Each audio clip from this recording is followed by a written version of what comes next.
footprint. Livestock farming requires huge amount of water and land, whereas pulses use only half to one-tenth of that water. Pulse crops also have a lower carbon footprint as they require less fertilizers. Thus, cultivating and eating more pulses would bring huge benefits. To recognize the importance of pulses as a global food, the Food and Agriculture Organization of the United Nations established February 10 as the World Pulses Day. It focuses on activities of the pulse sector worldwide and provides an opportunity to raise awareness about its nutritional benefits. Pulses last for months without spoiling, which helps provide subsistence to farmers in the event of a bad harvest or a natural disaster. In addition, NAFED has been playing an important role in contributing to the production, procurement, storage and distribution of pulses in India as the central nodal agency. NAFED provides fair prices to farmers for their produce and sell farmer-grown pulses at controlled prices. Set up on 2nd October 1958, the organization links farmers to the market and also provides them MSP for procurement of pulses. To contribute to these efforts, the central government is importing pulses from foreign countries and also taking steps to increase pulses production and incentivize pulses growing farmers. To facilitate this, in 2019, NAFED signed an MOU with the Global Pulse Confederation, or GPC. GPC works to improve cooperation in logistics, storage and processing of pulses. The MOU works towards ensuring a consistent and reliable pulse value chain that meets the requirements of consumers. With the Global Pulse Confederation, NAFED is working towards removal of trade barriers for pulses worldwide and exchange ideas for resolution of industry issues.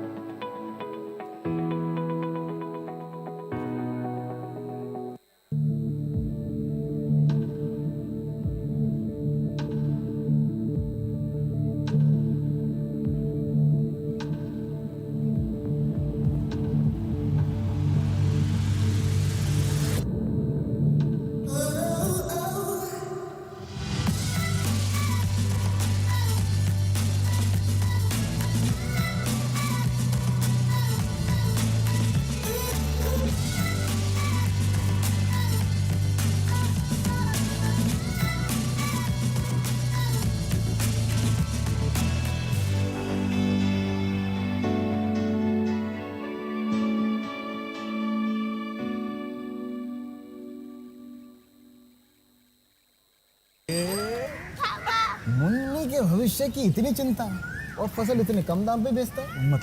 मतलब NCDEX पे अपनी फसल बेचकर उसका उचित दाम पा सकते हो। एनसीडीएक्स क्या होता है भाई? तुझे एनसीडीएक्स के बारे में नहीं पता?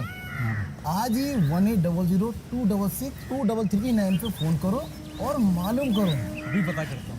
एनसीडीएक्स पे जाइए और अपनी फसल को उचित दाम हासिल करने का मौका दीजिए। अधिक जानकारी के लिए कॉल करिए।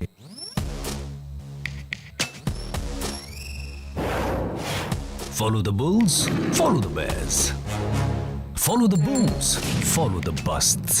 Follow the euphoria, follow the lull. Follow the startups, follow the wind-ups. Follow the leaders, follow the laggards. Follow the ups, follow the downs. Follow the pulse, follow the trail. Follow the future, follow the innovation. Follow the deflation. Follow the micros. Follow the macros. Follow the cycles. Follow the monsoons. Follow the farmers. Follow the outliers. Follow the longs. Follow the shorts. Follow the volatility. Follow the line. BusinessLine. 25 years of taking the India growth story to the world.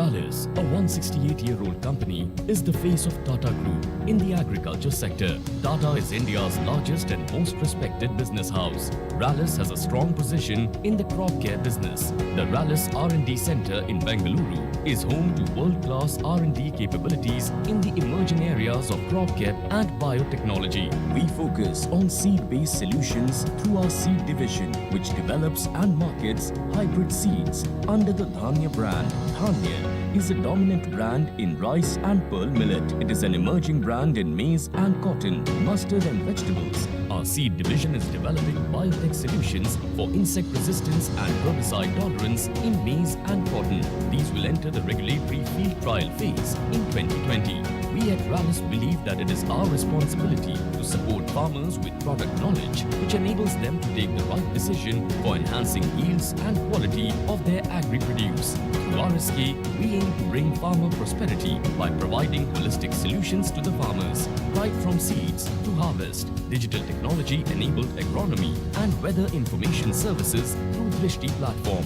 True to its tradition of high-level marketing prowess and customer centricity, Rallis has created many powerful brands, both in products and services. Thus, at Rallis, we remain committed, serving farmers through science for sustainable farm prosperity.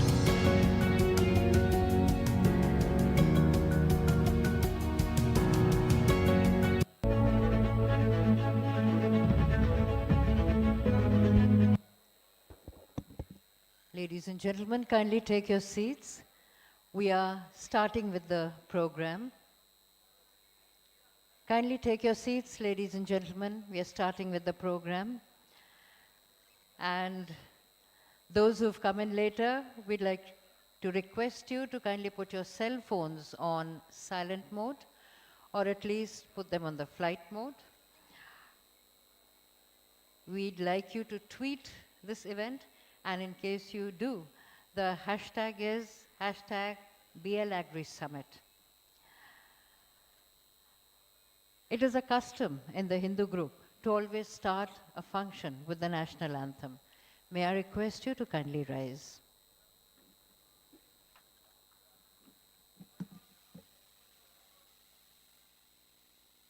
जनगण मन अधिनायक जय हे भारत भाग्य विधाता पंजाब सिंध गुजरात मराठा द्राविड उत्कल बंगा विंध्य हिमाचल यमुना गंगा उच्चल जलधि तरंगा तव शुभ नामे जागे तव शुभ आशीष मागे गाहे तव जय गाथा जनगण मंगलदायक जय हे भारत भाग्य विधाता जय हे जय हे जय हे जय जय जय जय हे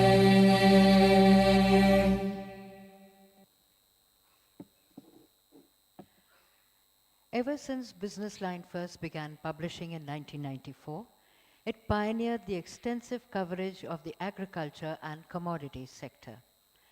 In the past 27 years, it has not wavered on this focus, and today, BusinessLine is the newspaper of choice when it comes to information and insights on these sectors. The BusinessLine Agri Summit is the logical extension of this effort. From highlighting the various issues confronting the sector in its pages, BusinessLine is bringing together key stakeholders to debate and discuss the challenges they face, share best practices, and catalyze policy changes that will help the sector, which is a critical part of the economy, become more vibrant. The theme of the two-day conference is Reimagining India's Agriculture, Doubling Farmers' Income.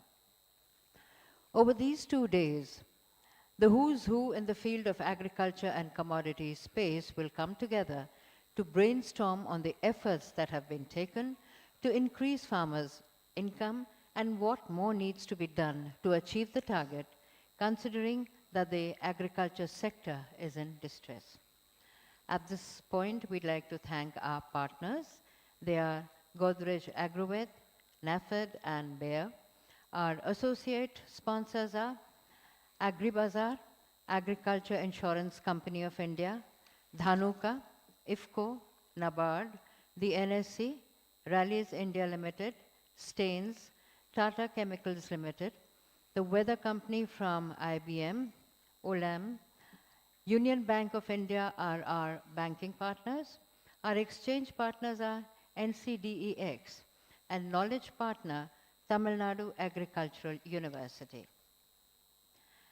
To begin with, I request Mr. Raghavan Srinivasan, editor of the Hindu Business Line, to kindly render the welcome address. Ladies and gentlemen, please put your hands together for the editor of Hindu Business Line.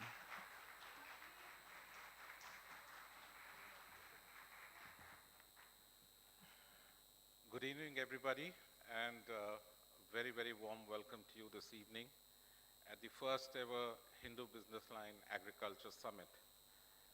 We at Business Line, as you heard in the introduction, have been very passionately committed to the cause of Indian agriculture. We felt that it is a national imperative that the sector which supports even today more than half the population. At the time that when we started, it was closer to 70%.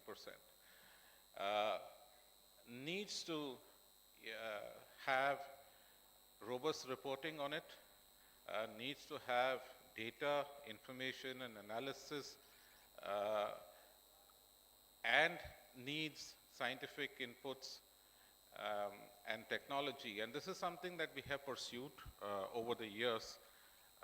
We are even today in today's straitened circumstances, we managed to devote at least 20% of our real estate to agriculture and agri-markets on a daily basis.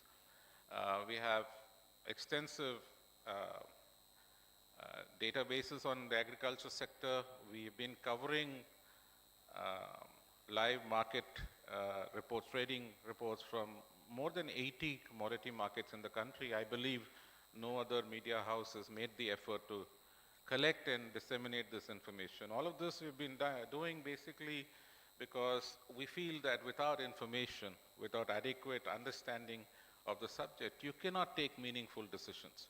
And the role of a newspaper is to provide that, to provide you with the unbiased version of the situation on the ground as it stands, arm you with the data and information which is required, and leave it to your judgment to take the necessary calls, whether you are a policymaker in government or one of the other stakeholders in the agriculture value chain, whether you're a technology company, an inputs company, a crop sciences company, a seed company, farm equipment manufacturer, so many stakeholders. I mean, you might have seen the long list of sponsors who are associated with us in this venture, and that gives you a very good idea of the range of economic interests which are connected with Indian agriculture. Yes, today agriculture's share of GDP is under about 15%, between 15 and 17% depending on the GDP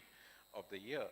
But it certainly continues to be the source of livelihood for a very large segment of the population.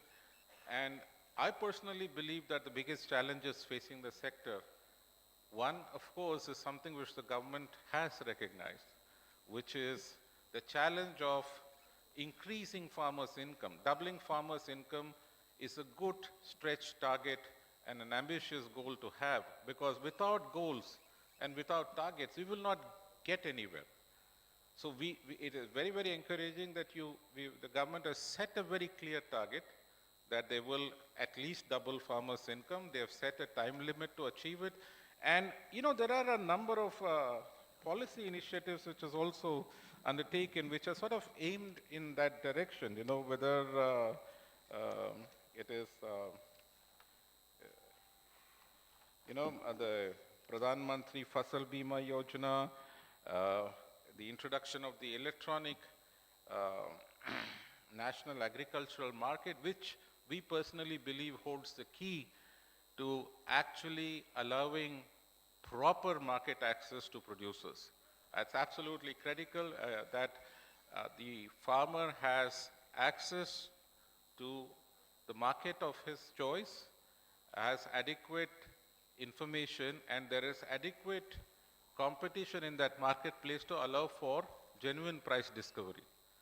And these are three principal challenges to actually achieving a remunerative price for our producers, which is at the basis of doubling farmers' income. So very, very important initiative with that.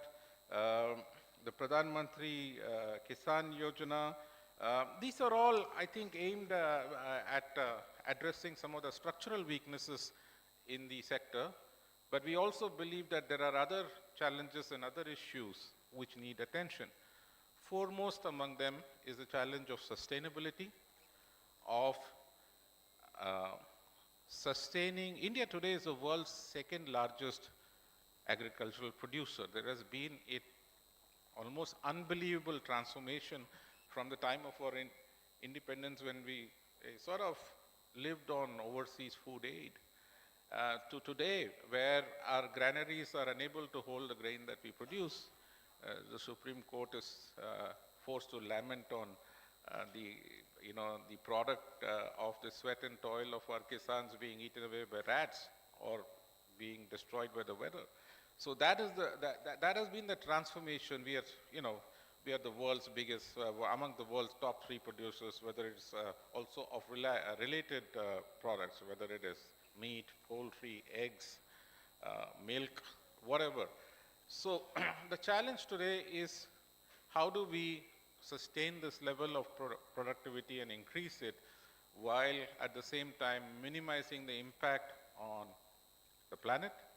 Climate change is a reality which is with us. Climate change is a reality which the farmer struggles with on a daily basis. And we need to bring the technology and the skills that we have in this country and elsewhere to jointly addressing this problem and finding a solution. There are other equally important challenges. I personally feel that despite all the well-intentioned schemes and policies that we have had, despite agriculture, credit to being one of the core, sector areas which the Reserve Bank and government policy prioritize for the banking system, the farmer even today struggles with access to finance at a reasonable rate, finance in a timely fashion, and finance and products which are tailored as per his needs and not linked to, say, one particular crop or one particular crop cycle, which is largely the situation which exists now. Equally important is the challenge of modernizing, because we need to modernize and enhance not only productivity, but also free up this potential pool of labor which needs to migrate into other sectors of the economy.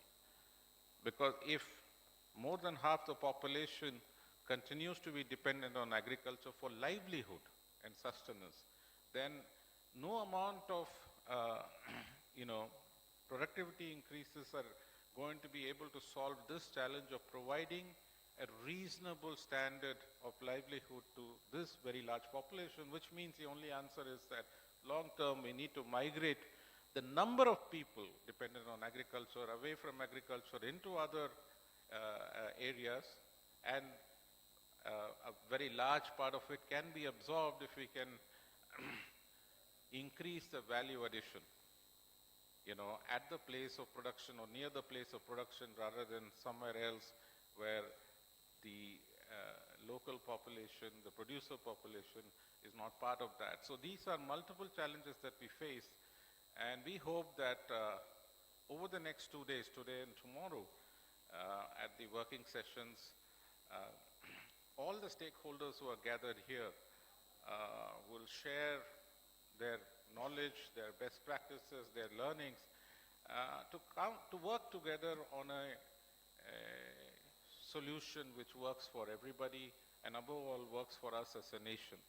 We hope that at the end of the 2 days of deliberations, we would be able to put together at least a small approach paper with suggestions from all of you on the way forward, which can then be considered by the powers that be. It's very, very important that we do so. In fact, when I was researching for this, I found that the last actually perspective vision document on Indian agriculture was produced as far back as in 1980 by the Planning Commission, and we really haven't had a comprehensive vision document after that. I think that the Indian farmer is more times than one can recall demonstrated his ability to adapt and change with the requirements and respond to the challenges placed in front of him. It is up to all of us now to take the Indian farmer to the next level where we compete at the global level, not just on output terms, but also in terms of livelihood and standard of living. So thank you, and I wish you the discussions the very best.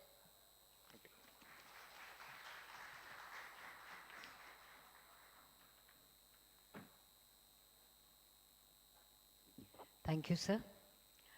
Doubling farmers' income by 2022 is an aspirational target set by the Prime Minister. He announced it at a farmers' rally in Bareilly in February 2016.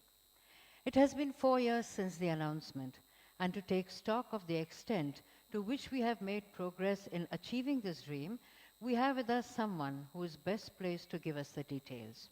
Please welcome Dr. Ashok Dalwai, Chairman of the Interministerial Committee on Doubling Farmers' Income. The committee oversees the implementation of the government's recommendations, which will enable it to achieve the promise of doubling farmers' income by 2022. Born in a farmer's family, Dr. Dalwai's love for agriculture and his desire to help farmers led him to pursue agriculture in academics. A postgraduate in agricultural economics and a PhD in economics, Dr. Dalwai's significant contributions include the first agriculture policy of the state of Odisha and the first textile policy of Karnataka. He will make a presentation on doubling farmers' income, the progress so far. Dr. Dalwai.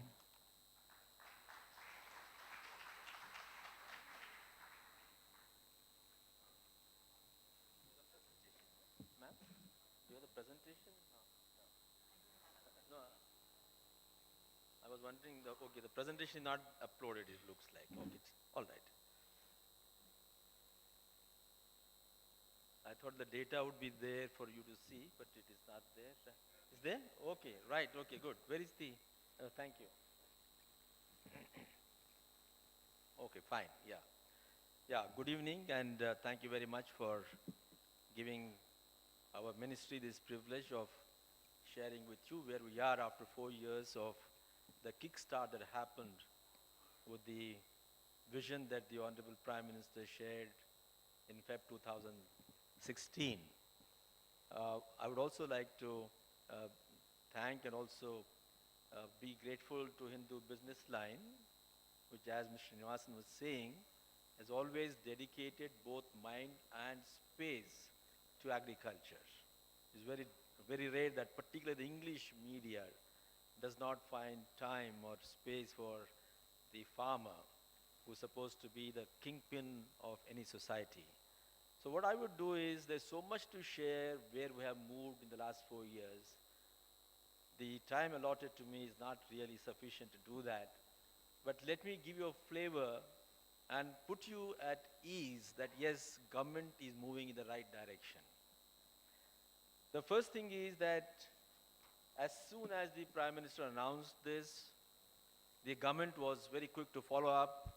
They made it a commitment in the budget of 2016, and immediately thereafter a committee was constituted, and the committee was given very clear direction. Normally reports take a long time, but don't make us wait. We have a fixed time schedule of 6 to 7 years, beginning April 2016, and then we finished the race in 2022. So as you write your report, keep sharing your recommendations so that the government can start acting on those things.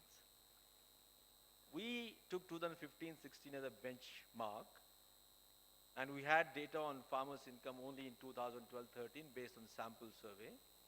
We extrapolated that, and 2015-16 showed that the farmers enjoyed a princely income of rupees 98,000 per annum. So another unfortunate part of this was that though we called it as a farmer's income, only 60% of that came on an average from farms, and 40% he had to depend upon other vocations, including some petty business or a job, or working as a skilled labor or a semi-skilled labor, that rendered farming non-viable. So what the committee says is that as we now aim at doubling the farmer's income on an average at the macro level, we should also be taking care to see that there's equitability, and therefore the growth rates have to be faster in those states, in those regions where the incomes are lower relative to states like Punjab or Haryana or Kerala. And change the ratio of income, farmers' income, between farm and non-farm income from 60-40 to 70-30, so that his reliance on non-farm income reduces and simultaneously farming becomes more viable.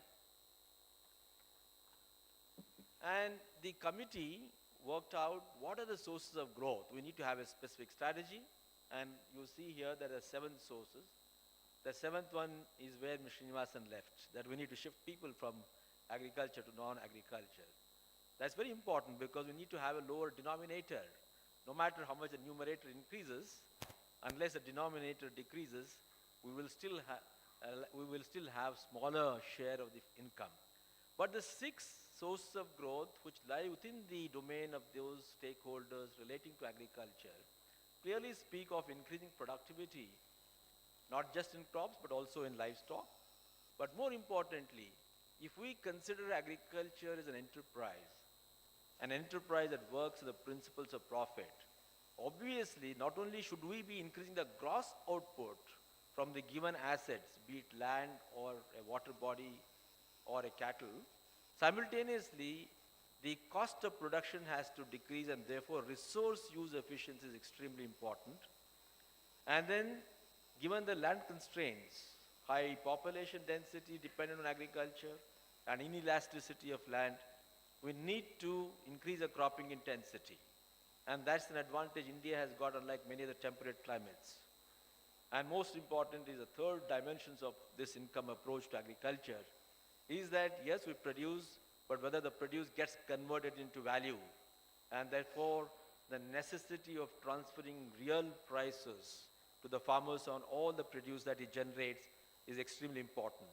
So these are the 6 important sources, and our entire strategy works to improve the efficiency on all these fronts.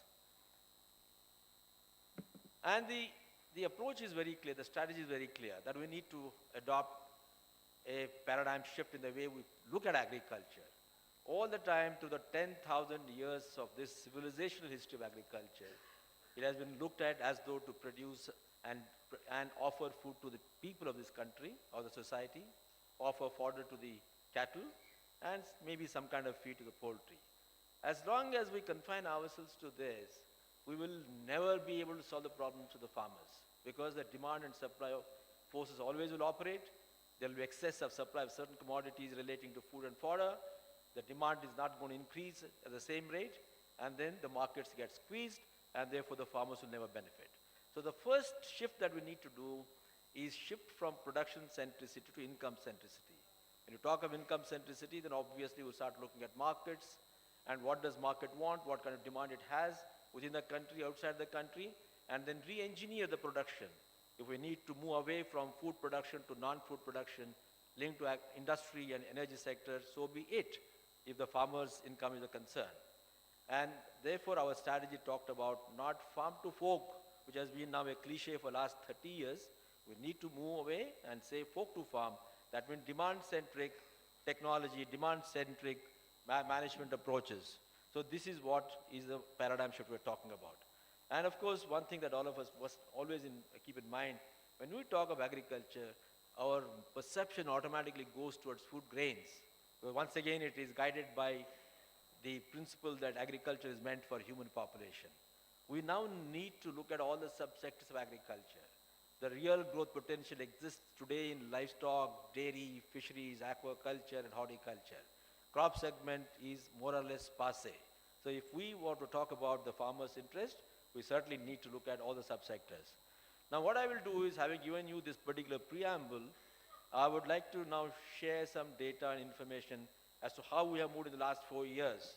And as I said, there's so much to talk about it. I'll only just give you a flavor of it. I talked to you about increasing the production. The production can be increased either by increasing cropping intensity or bringing additional land under agriculture. We don't have that luxury. So productivity is the only way. So we have been focusing on increasing productivity, bridging the yield gaps between what happens in the research farms, what happens in the pharmacy. And you see in the last 5 years, since 2014-15, we have now touched 292 million tons of food grains that include cereals and pulses. Pulses, we were having a terrible shortage.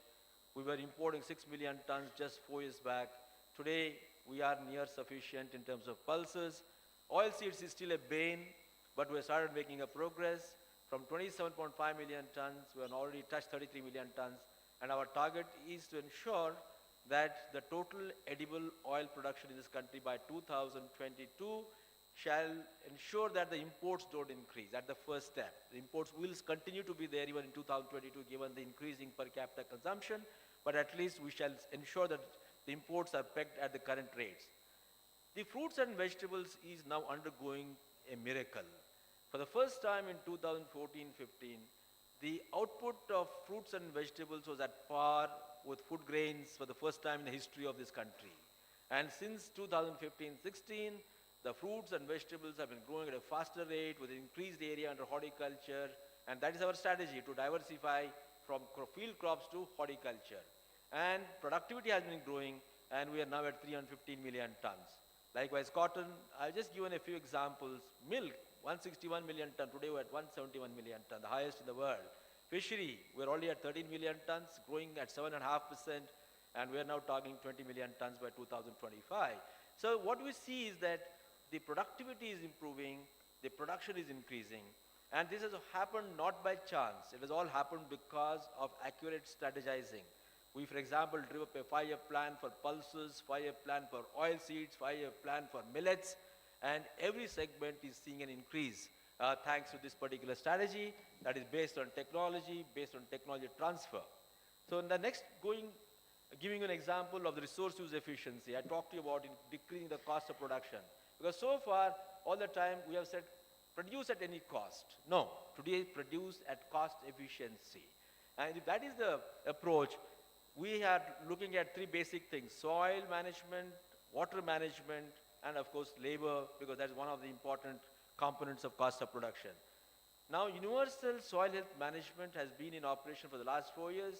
We have done 2 cycles. It is a record, I'm telling you, the worldwide. No country has been able to do this thing. In the first cycle, we were able to reach out about 10 crore soil health cards to the farm families. In the second cycle, we reached 12 crore. And now the farmers have begun to use advice given in soil health card. Some studies that we have undertaken to know what is the impact of soil health card has shown that there is a decrease in the use of fertilizer by 5 to 6%, an increase in the productivity by 8%, and also decrease in the cost of cultivation by 8 to 10%. Now, per drop more crop is an important component, that is micro irrigation consisting of sprinklers and drip irrigation, which is part of the PMKSY. Now, earlier, before we started this approach of DFI, we were doing around 0.6 to 0.8 million hectares. That means 6 lakh or 8 lakh hectares per annum. But now we have touched 1.2 million hectares. The idea is that we should be able to promote water use efficiency through micro irrigation, even in the irrigated areas, so that water use efficiency becomes better. And not only the budgetary allocation has increased, but we have also created a non-budget corpus fund so that those states which are active and can borrow money from banks can do so at concessional rate of interest. And 5,000 crore is now being picked up by states like Haryana, Uttar Pradesh, West Bengal, who are not at all doing anything under the micro irrigation. All the time micro irrigation was being cornered by Gujarat, Karnataka, Maharashtra, Tamil Nadu. We are now moving up. That is one bright example. And farm machinery. Now farm machinery, yes, we have small marginal farms. We need to have tailored and well-designed farm machinery. We have now increased the pace of coverage of the farm machinery as a labor substitution. And for example, last year, 3 million farmers were covered under the farm machinery. And because all farmers can't afford to buy their own farm machinery, we have been promoting the custom hiring centers. And now the custom hiring centers are going to be upgraded from just giving the machinery on rent to providing services. That means now becomes farming as a service. That's a new concept which is going to be promoted. Okay, then simultaneously I told you that we are not just interested in reaching a particular target that will double income. We need to ensure equitability, and therefore the less endowed areas needed to be looked at. For example, only 48% of the country's arable land is under irrigation. We need to increase that pace. So the long pending irrigation projects, there are 151 irrigation projects which started sometimes in mid-1990s and till today they were not completed. So government has created a corpus fund of 80,000 crore. So don't look all the time at budget. Budget is just one sole instrument, but there are a lot of non-budgetary interventions that government can make. Government has created a huge corpus fund to complete in the first phase 99 irrigation projects, which will irrigate 7.86 million hectares. That is an additionality to the 48% that we have.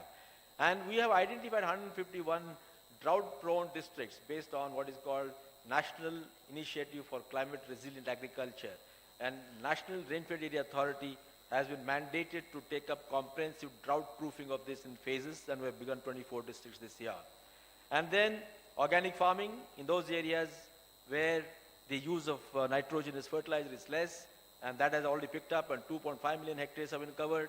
And more important is convergence of the other resources, non-agriculture department resources. NREGA funds, for example, have been converged with agriculture. And as many as 10 lakh or 1 million small irrigation ponds were created last year, and we're now trying to reach 1.5 million. And they give protective irrigation and ensure that crop failure actually reduces. And then, of course, now this budget has talked about 100 districts which are water stressed. So now we will be preparing plans for these 100 districts which are water stressed. So that is the next strategy. Now I come to the third peg of this thing, transferring real prices to the farmers. I think that's the real challenge. Indian farmers, Indian scientists have never lagged behind in increasing productivity of production. But what we have lagged behind so far is to have forgotten the post-production. And that's where the real crisis is. So our report stresses on that, and a lot of intervention. In fact, the major interventions in the class taken by this government all relate to post-harvest management. The first thing that I would like to impress upon you is, don't talk only about marketing. Marketing is just one single component. We are interested in monetizing the produce. So monetization, that means the largest quantum of produce of the farmer from the farm gate must reach the consumption point. It must reach in safe and secure manner so that he is able to fetch good prices, and then we have a competitive, transparent market where the price discovery happens to the advantage of the farmers. So we now, in the last 4 years, have been focusing on marketing efficiency, agri-logistics consisting of storage and transportation, and of course, processing, both primary processing and secondary processing. And this budget, you are aware, it takes this particular idea further through Kisan Rail and Kisan Udan, so that we are able to connect the farm gates with the far range markets. That means something produced in a village in Tamil Nadu can reach out somewhere to Kanpur or Hyderabad. Okay, so let's move on to the next one. That in market reforms, in order to transfer real prices, the government has taken 2 steps. One is what is called market reforms, so that markets must play a major role in discovering prices. And the second one is supplement it with administered prices or government intervention. We must always keep in mind that government procurement based on MSP can only be a palliative. No government, no society can continue to depend on that particular palliative. It should only come as a support system when the markets fail to operate in favor of the farmers. Hence, the focus has been to revamp the existing APMCs. APMCs had become zamindars. They had restricted the trade. They ensured that the farmers had to come to their market and then participate in a situation where there was cartelization. So the new Agriculture Produced Livestock Marketing Act, and please remember the phrase regulation and development has been substituted by promotion and facilitation. Government has no business to regulate and develop the markets. It can only promote and facilitate. So the new Marketing Act has been shared with the state governments. For the first time in the history, we have brought out a model Contract Farming and Services Act, not just contract farming. It also talks about services that has been shared with the state governments. And the new market architecture we have talked about, since 1928, when the first commission report of Royal Commission was given to this country, everybody believed for 100 years that we need a market at every 5 kilometers. If we really built one market at every 5 kilometers, we would only be having structures with nothing else to do. So our committee analyzed the requirement, and it talked about a three-tier structure. First is nearer the farm gate, provide an aggregation platform so that the small farmers aggregate their lot and then are able to transact efficiently at the wholesale market. Second level is APMCs or wholesale markets, both in public sector and the private sector. And the third tier, of course, is the agriculture export. So what we see now today in the last 4 years is the commitment of the government to set up 22,000 number of aggregation platforms called grants. The second tier, increase the APMCs from the current 2,700 to 10,000, not just in the government sector, but also in the private sector, and that's what the Model Marketing Act talks about. Third is, for the first time, agriculture export policy has been brought out, with an aim to increase it from $36 billion in 2016 to $60 billion by 2022. So this is a new thing happening, and all of these are being acted upon. Say, for example, in order to ensure that state governments pick up these model acts, the government has now constituted a committee under the chief minister to talk about transforming agriculture. One of the major agendas is how the state governments implement and adopt these legislative pieces. So the government is not just left with passing these legislations, but also taking it forward. And then we have talked about ENAM, that is a online trade platform. We already onboarded 585 markets. We'll be onboarding another 400 markets this year. So apart from the 1,000 markets, we have got 163 markets in Karnataka, which are an alternate online trade platform. So got nearly 1,200 markets we'll have by 2020. And we are already seeing the performance wherever this online trade is happening has brought better prices to the farmers because it's breaking down the cartelization among the traders, among the commission agents, and the farmers have begun to fetch better prices.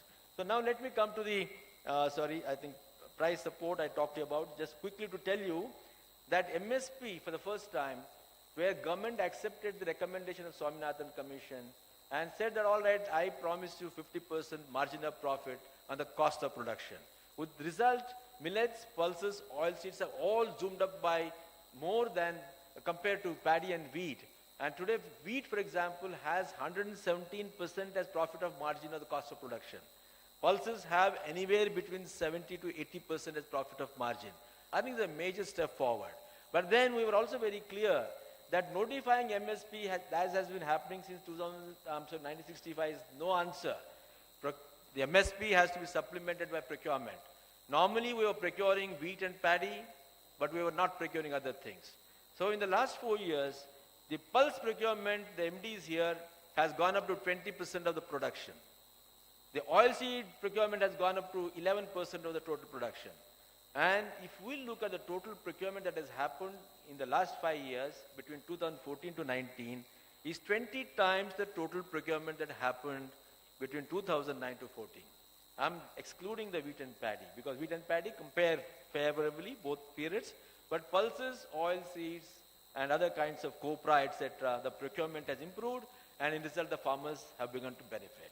And then, of course, there's now commitment that ENWR, Negotiable Warehouse Receipt System, shall be linked to ENAM, so that every warehouse, wherever it is, will also become a market.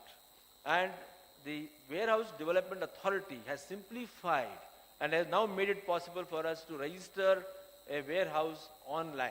So all these things are reforms that have happened. Now come to risk negotiation, because apart from the 3 pillars that I talked about, one of the most important pillars of agriculture, if it is to become an enterprise, is to negotiate the risks. Every enterprise, including industry, has a risk, but agriculture is more risky because it depends upon nature. Hence, risk negotiation has been addressed by the Pradhan Mantri Fasal Bima Yojana, and many criticisms may be there, But kindly look at the figures here. Year after year, not only the people who have been taking loan are being covered, in fact, the number of people who have not taken loans, their coverage is increasing. That means voluntarism is increasing. And look at the payment, I'm sorry, the spell error, claim, last column, please have a look at it. Claim paid, not pack, claim paid. In 2016-17, the first year, 16,767 crore was paid to the farmers. And went up to 20,682 crore in 2018-19. In 1920, still going on, I have only the figures for Kharif. So the payment claims based on the settlements based on the claims are actually increasing. So this much of money is actually going into the pockets of the farmers, into the rural areas, which otherwise would not have gone. Okay. And then now we are developing an institutional mechanism for price and demand forecasting, so that the idea of decision on production at the farmer's level actually happens based on what the price is likely to fetch next year. All right. Then let me come to the budgetary allocation, because our report also talked about increasing the capital investment. We found that the capital investment had started declining from 92-93 to 2003-04 in agriculture, and then at that point of time the government intervened and the public sector investment started increasing, but unfortunately dependence of agriculture on public sector investments alone is not going to be a panacea. We need to have private sector investments. And unfortunately, the private sector investments meant 98% investment by farmers themselves, only 2% by the corporate sector. This is not to blame the corporate sector, because our laws, our facilitations were not proper. So all the new reforms that we are now talking about will ensure that the private sector investment from within the country and outside the country happens. But to begin with, the budgetary allocations have also been seeing an increase in the last 4 years. Now, I have just given you the figures that we went up from 25,000 crore in 2015-16 to 58,000 crore in 2018-19. These are all four departments, okay? Animal husbandry, fisheries, agriculture, all together. And then in 2019-20, we went to 1,30,000 crore. And in 2020-21, the current budget, it has gone up to 1,63,000 crore, and 1,23,000 relates to rural development, and a part of it will come to agriculture. So agriculture has gone up to 1,63,000, and in the last 5 years, total budgetary investments are 5,93,000 crore. So this compares very well with the pre-DFI era I wanted to tell you. And this is apart from, if you look at Ministry of Food Processing, their budget has gone up. That is all for agriculture. Agriculture not only by our department. So that is, I wanted to. And then I talked to you about that our focus is also to mobilize non-budgetary resources. Look at the non-budgetary resources. 80,000 crore corpus fund for completing irrigation, and then for micro irrigation, apart from budgetary allocation, we created a corpus fund of 5,000 crore. For dairy infrastructure development fund, since 1971, from Operation Flood 1, the cooperatives had not been modernized. Modernizing the cooperatives, there's a huge investment of 10,881 crore. For fisheries and aquaculture, 7,552 crores. Animal husbandry infrastructure, 2,450 crore. And agriculture market infrastructure, 2,000 crore. And for computerization of PACs, primary agriculture cooperatives, 1,500 crore. These are all non-budgetary allocations where we promote, incentivize the state governments to borrow money from NABARD, and we pay the incentive on the concessional rate. Okay. And simultaneously, of course, increase in institutional credit is important, because one of the important crises that farmers face is that they have to depend upon non-institutional credit. So we have been now taking forward the financial inclusion of opening the bank account, Jan Dhan accounts. All the farmers today, we are trying to see that they come under the purview of the institutional credit. It has gone up from 8.5 lakh crores in 2015-16 to 15 lakh crore in the year 2021. And the farmers get production loan at a reasonable rate of 4% per annum. And more important is that earlier it was confined to the crop sector. Today, animal husbandry and fisheries are also included, and Kisan credit card facilities are now given to dairy farmers. And now our ministry is focusing on increasing the live KCCs from 7 crore to 12 crore, so that every farmer in the country has got a Kisan credit card. And of course, I told you computerization, very few states had taken up computerization. Now all the primary agriculture cooperatives in the country, they are undergoing computerization. Okay. Then now I was talking about liberalization. All of us know that ever since the economic liberalization began in 1991, it was only the industry sector, the finance sector actually benefited from it. Whereas the agriculture sector did not see the liberalization as though we thought it was not required. The first seeds of liberalization for agriculture were sown sometime in 2003. We saw some reforms in markets, some reforms in control orders, but it did not march forward. Now there is a focused attention to liberalize agriculture. And all our Marketing Act, the Contract Farming Act, the Land Lease Act, all these things are steps towards liberalizing and letting the farmers benefit from it. Including, as you say, as you see here, farmer producers companies, because now we are talking 10,000 farmer producer companies by 2022. And unfortunately, farmer producer companies were not considered as at par with farmer producer cooperatives. So for the first time, 2018, the budget said, all right, I'll give you now income tax exemption up to a turnover of 100 crores for the first 5 years. So that is the first step we have taken. 100% FDI in retail, so that all the post-harvest, including right beginning with the seeds, and also in the post-harvest with the storage and infrastructure, FDI is allowed now. And then, of course, the processing has been upgraded with 6,000 crore investments, and it is supposed only to leverage bank loans, etc. And so that's a huge investment. And what we are now doing is that Sampada scheme of the Ministry of Food Processing is now being complemented with our ministry programs like the Mission Integrated Horticulture Development and the Integrated Scheme for Market, where we got about 3,000 crore every year. So our 3,000 crore plus 6,000 crore that the MOFPI has will actually take forward this processing as well as storage infrastructure. Let me now take you through some of the structural reforms. See, one is that to have a linear growth rate, but we need to actually address and identify the weaknesses of agriculture. Our report was very strong on that, and government has acted upon that. I talked to you about bringing farmers together. So farmer producers organization in link with contract farming will get new technology and will be able to integrate with markets better. Now the Land Lease Act, many states including Uttar Pradesh have already adopted that thing. Tamil Nadu is the first state to adopt the Contract Farming Act in this country based on a model act. Then the Ministry of Agriculture has now been divided into agriculture and animal husbandry so as to bring focus on dairy, livestock and fisheries.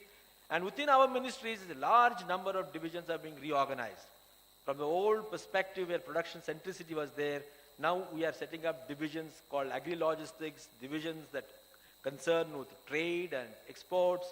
And then we also have our trade advisors in the embassies outside the country so that they can give us market intelligence. So all these are new things that are being talked about. And one thing I told you about, taking agriculture beyond food sector. And that step has been taken with the amendment of the sugar control order.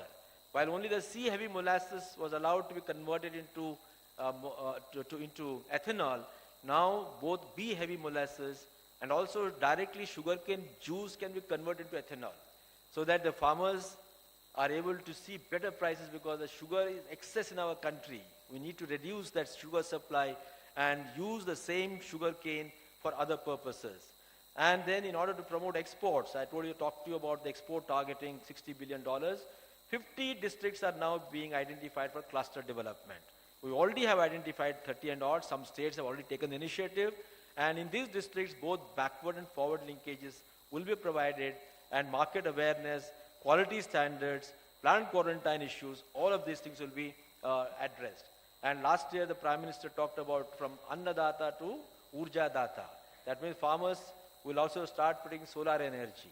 So we had a specific target to incentivize the farmers to produce that thing. Okay? So now let me come to last one. I must share with you that no matter what you do about agriculture in India, given the small size, it is very difficult to produce or generate incomes that will be sufficient for the farmers. It is not that the small farmers are inefficient. In fact, all studies show that the outcomes of small and marginal farmers are better than a large farm. Many people think that small farms are not efficient. No, small farmers are more efficient in terms of productivity. But yet they're poor. The reason being volume of transaction is very less. And as business entrepreneurs, all of you appreciate, higher the volume, higher the profits. So unfortunately, 86% of our farmers are small and marginal, and therefore notwithstanding their good investments, they're not able to generate profit. And Hence, we will require a welfare scheme. Our report very clearly said that welfare means increasing the incomes and supporting socially through various schemes.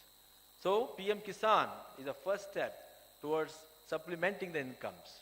And 6,000 rupees given to the farmers is a supplementary income, and that's a very major, I think a major thing that has been, a step that has been taken. And within 1 year of its launch, please see 8.52 crore farmers who have been paid one installment, 7.65 crore farmers paid two installments, and 3.12 crore farmers already got the third installment. And now we're developing a farmers database so that we're able to reach out quickly. Only last month, the Prime Minister from Tumkur was able to, the click of a button, transfer money worth 12,000 crore into the bank accounts of the farmers. That means using the technology platform, we will be able to reach out every farmer. And only thing we need is a farmers database, which we have already started working on. Okay, and total payment made is 62,000 crore under PM Kisan. So this is an investment in rural, or to pump prime the economy in the rural areas. Okay. So lastly, let me talk to you that agriculture research is very important. Many a time we think that we are not working much on agriculture research. ICAR, and along with the state agriculture universities, which constitute the National Agriculture Research System, have begun to do well. Just imagine, in the last 5 years, they have released 1,020 crop varieties, high-yielding varieties, as against 545 before the DFI began. 800 varieties are climate resilient. 52 varieties are biofortified. And mobile-based agro-advisories have increased multifold because we are now digitizing everything. 184 indigenous breeds have been registered for the first time. And ICR budget has gone up from 5,000 crore to 8,000 crore this year. So lastly, that we talked about the fishery growth. Now the target is to go from 13 million tons of fish production to 20 million tons. And the fishery sector is the fastest growing subsector within the agriculture sector at 7.5%. States like Odisha are growing even at 30%. That is the potential that it has got. And milk processing capacity will be increased to 108 million tons by 2025. That is another target, and already the corpus fund has been created for that purpose. And lastly, we have an institutional mechanism. Yes, we wrote the report. Report was submitted to the government accepted it. Now we are working with the state governments. The state governments have been asked, and they have already set up the coordination bodies so that they likewise, on par with the Government of India, are able to monitor, implement the DFI strategy. We have a regular review mechanism with the state governments as well as the district administrations. And of course, continuously we keep advocating. In fact, today also in one kind of advocacy, that the privilege that you are given. So friends, I would like to assure you that the paradigm shift has happened. Everybody in the country, the scientists, academics, the press, intellectuals, opinion makers, everybody is talking of the income. For the first time, I think, in the history of independent India, people have now begun to pay attention to the farmer's income and not the consumer's interest alone. Consumer's interest, no doubt, important. The farmer is a principal stakeholder. So let me end up by telling you that the three important stakeholders, the farmer as an entrepreneur, consumer as a nutrition demander, and ecology as a sustainable intervention, these are the three people we need to reconcile their competing demands, and this entire DFI strategy is based on that. Now, how much have we moved, I can't share with you here. We have an internal estimate of what the income increases are in the last 4 years, because we are now, the National Sample Survey Office has undertaken an exercise. They did one last in 2012-13. The exercise has begun, so next year possibly we'll know what the income increases are.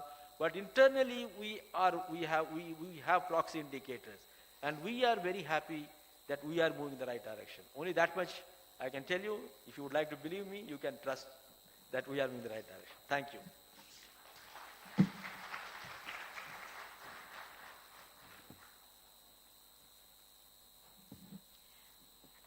Thank you.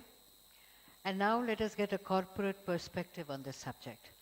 May I call upon Mr. Nadir Godrej, Chairman Godrej Agrovet, to share his thoughts on the subject.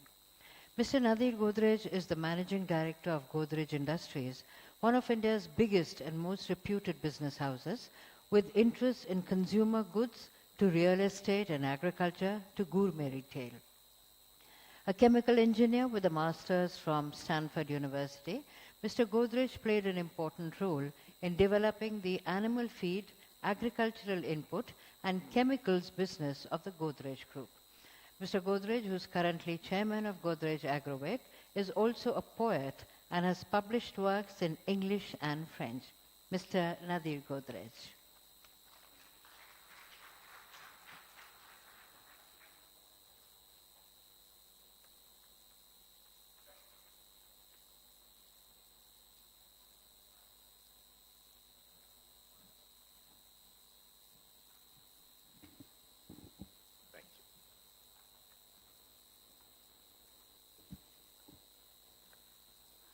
While agriculture plods along, the other sectors have been strong. Our service sector is the star, and industry has come quite far. And yet, all of us do believe that very soon we can achieve a doubling of our production. We can conclude by deduction that rapid growth is required to escape the bog in which we are mired. Now, at first glance, it would seem that this is an impossible dream. Our farmers haven't seen the light, and land and water are finite. Excuses one will always find, but true success lies in the mind. If we want to do a lot, we must cut the Gordian knot. They say that land is no more made, except in Holland and Cuff Parade, nor can we count on very much. For agriculture, the situation's such that land is lost to other trades, for factories, townships, escapades. This is a problem. Yet all the same, we can still play the high-yield game. Much more can grow in every field if only we improve the yield. It's done abroad, it's tested here, and yet somehow we always fear it won't be done in the field, and still we see that the yield of hybrid corn is rising fast. 10 tons per hectare has been surpassed. Though corn is priced less than wheat, on value yield it can now beat all other cereals by a lot. Much growth, therefore, can be copped by a single change in crop. That's one more way that we can stop the paradigm of measly growth. Now, strangely, India has been loath to certify all GM food. I don't know how this should be viewed. Of course, we should avoid grave risk, but every process should be brisk. If others see a benefit, we should also do our bit. Bath water should be thrown away, but we should let the baby stay. GM's a tool that we should wield for further growth in our yield. And inputs also play a role. Higher usage helps the goal. But India lags far behind. In China, though, one does find the usage is manyfold. And what if we could be that bold? Now, IoT in the field and robotics can help our yield. Startups can show us the way. Technology can save the day. Of this I can be very sure with my experience with Omnivore. IoT on field and farm has a very special charm. Robots with AI have been tried. Technical services can be supplied. FinTech can play a major role. Market linkage could be a goal. And don't you think it would be fine if all of this we could combine? Our yield would go even higher. But to be a real high flyer, we also need to multi-crop. 30% is just a drop. Why? With 3 crops on all our land, our goal for growth would be in hand. But water would then be required. The supply is much less than is desired. But for recycling, there's great scope. And that is what gives us some hope. But right now, no one seems to care. And if it's free, that's only fair. We'd solve the problem in a trice if only we'd give it a price. Heavy users wouldn't use more, sugarcane would moderate, and farmers would operate with sprinklers and drip irrigation. And soon we'd find that in our nation, demand, supply would quickly match, and we'll cultivate every patch, not just once or even twice, but while we're at it, why not thrice? For those who think that water's free, and so refuse to pay a fee, we could allow a tiny quota, a kindly gesture for the voter. But subsidizing irrigation doesn't really help our nation if subsidies aren't paid when due and companies are left to stew. So far I've talked of crops and fields and shown how to improve the yields. Often the value from horticulture is greater than from agriculture. A change of crop can yield much more. This way of growth is very sure. Vertical agriculture and hydroponics could also serve as useful tonics. But of the agri GDP, 1/3's animal husbandry. The dairy growth is very steady, but poultry's growth is truly heady. But the industry always dreads every time a rumor spreads. Consumers take the strangest calls. Consumption then steeply falls. Chikungunya, coronavirus, quite strangely tend to mire us in prices that fall very low. For poultry, that's a major blow. One thing we should understand, fast dairy growth requires more land. If we multi-crop the field and improve the fodder yield, our dairy sector would then grow and milk will surely overflow. But the growth might be scanty if we permit the vigilante to disrupt the trade in cows. The government should quickly douse this fiery threat to life and limb. The situation's very grim. If on this path we choose to go, our dairy growth will then be slow. In fact, for dairy to succeed, we need to improve the breed. There is a tool that we can wield, and that, of course, is higher yield. Now, normal breeding's very slow. There is a faster way we know. We asked ourselves what could then be the cutting-edge technology. In agriculture, Israel leads, and IVF met our needs. Now crossbreeds are a compromise, and that approach once seemed wise. The compromise that one would see was between yield and immunity. Human nature is always loath to give up something, as we want both. Of course we want the highest yield, and Indian immunity in the field. The best yield from both sperm and egg, while immunity stands on another leg. Not from parents, but something other, the placenta of the surrogate mother. But even more than the breed, we need to focus on the feed. There are solutions we have got. Precision feeding will be hot.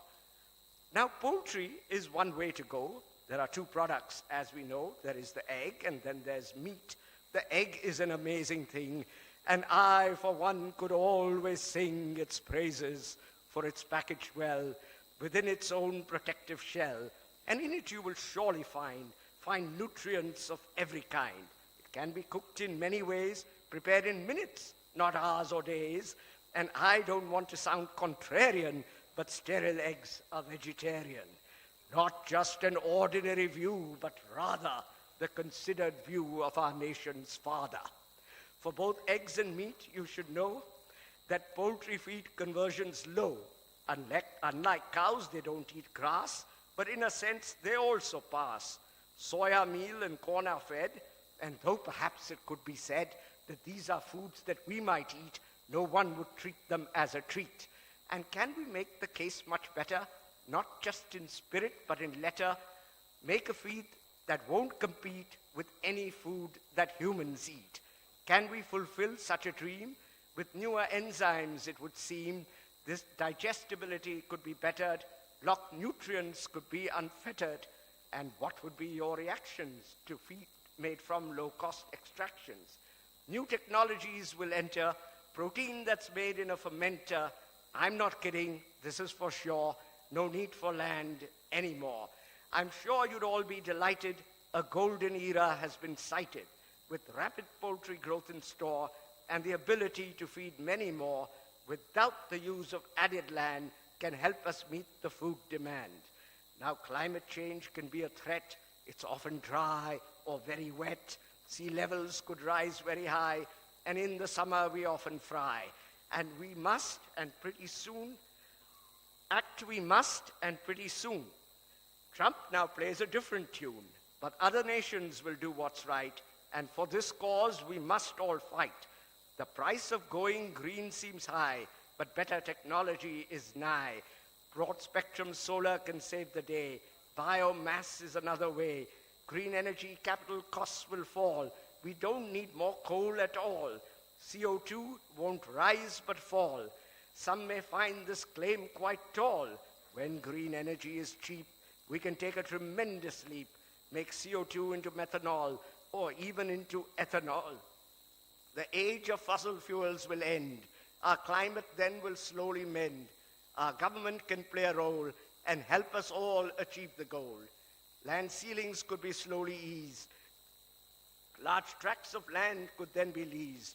Of water pricing policy, encouragement of R&D, and relaxing the APMC. The higher duty on edible oil will help grow more on our own soil. Indeed, a lot needs to be done. An oil palm could be the way to go. Many benefits would surely flow. But when we all work as one, obstacles can be surmounted, our successes will be counted, our agriculture will go far, the sector will become the star and help the other sectors grow. Wealth for all will surely flow. Thank you.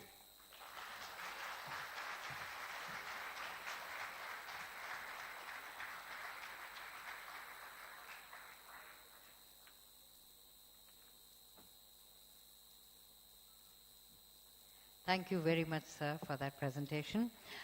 Ladies and gentlemen, we will now set the stage for a panel discussion. Kindly give us a couple of minutes. Thank you.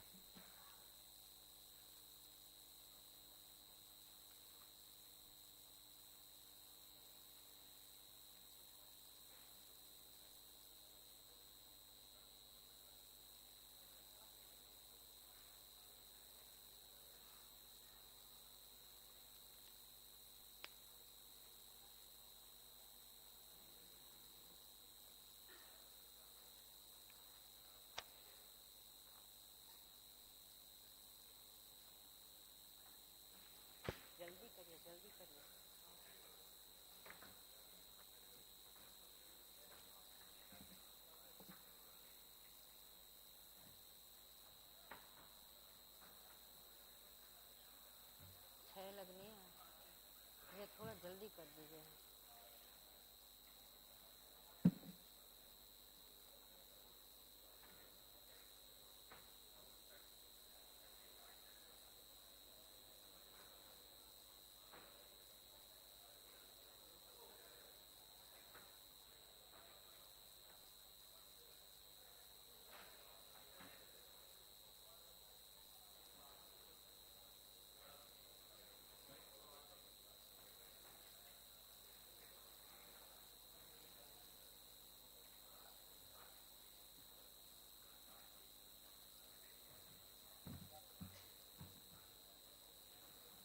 कुर्सियां लगनी है।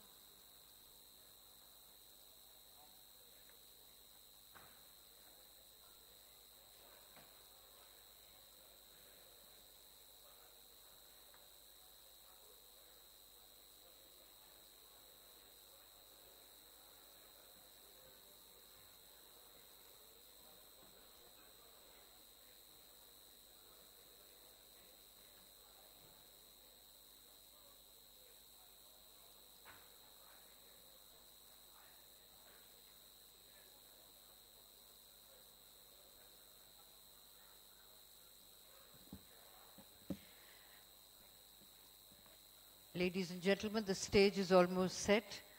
Kindly take your seats. We will proceed with the session.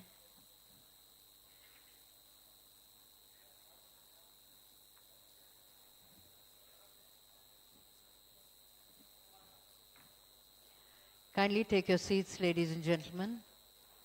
We will proceed with this session. This panel discussion is on what more needs to be done to make doubling of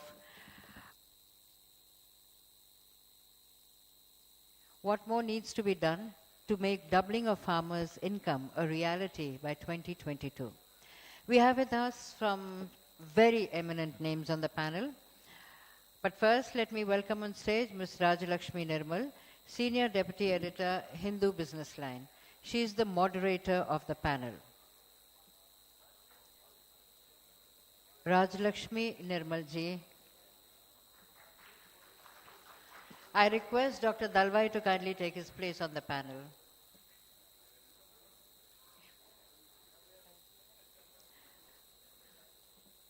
I request Dr. Dalwai to kindly take his place on the panel. I also invite on stage Mr. Ajay Veer Jakhar, a citrus farmer from Fazilka district in Punjab. Mr. Ajay Veer Jakhar is the chairman of Bharat Krishak Samaj, formed in 1955 as a non-political, non-sectarian association of farmers advocating farmer prosperity. Mr. Veer Jakhar regularly writes about issues of sustainability and livelihood in leading Indian dailies. He also holds seminars and conferences on issues of relevance to the farming community.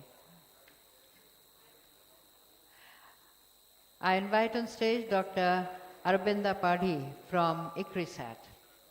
A 1996 batch IAS officer from Odisha cadre, Dr. Arabinda Kumar Padhi is currently Director, Country Relations and Business Affairs of the International Crops Research Institute for the Semi-Arid Tropics. The Government of India appointed Dr. Padhi as the first nodal officer to implement the Direct Benefit Transfer scheme in fertilizers in 2016. Dr. Padhi has recently been included as a member of the National Advisory Panel on Agriculture Nutrition under the Poshan Abhiyan. He regularly writes on issues related to agriculture and food policies, climate change, and rural development. I now invite on stage Mr. Vilas Vishnu Shinde, a farmer by profession. Mr. Vilas Vishnu Shinde is the founder and chairman of Sahyadri Farms, a leading food and vegetable cooperative in Nashik. With a vision to be a leading farmer producer company, Sahyadri supports 8,000 plus marginal farmers and provides the best infrastructure, production and processing facilities to the farmers who could not secure a good produce due to inadequate resources. And the final panelist is Mr. Balram Singh Yadav. Mr. Yadav is the Managing Director of Godrej Agrovet Limited, one of India's foremost diversified agribusiness companies. He also serves as a Managing Director of Godrej Tyson Food Limited. He has been Chairman of CLFMA of India, an association of the livestock industry. A BSc Honours graduate in Agricultural Science from Haryana Agricultural University, Mr. Yadav began his career with Godrej in 1990. Over the years, he has handled roles of increasing responsibility across business and regions of the company.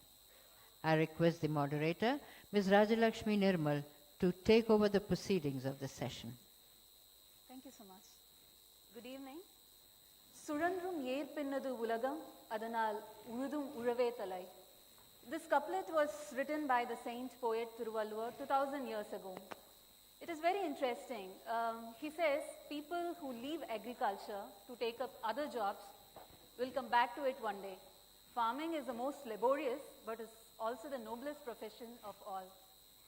But sadly today we see not many people wanting to take up this noble profession. Agriculture is not a sustainable livelihood, is not offering a sustainable livelihood for farmers. In the last 70 years, farming has prospered. You know, we have achieved record new production in horticulture crops and also in food grains.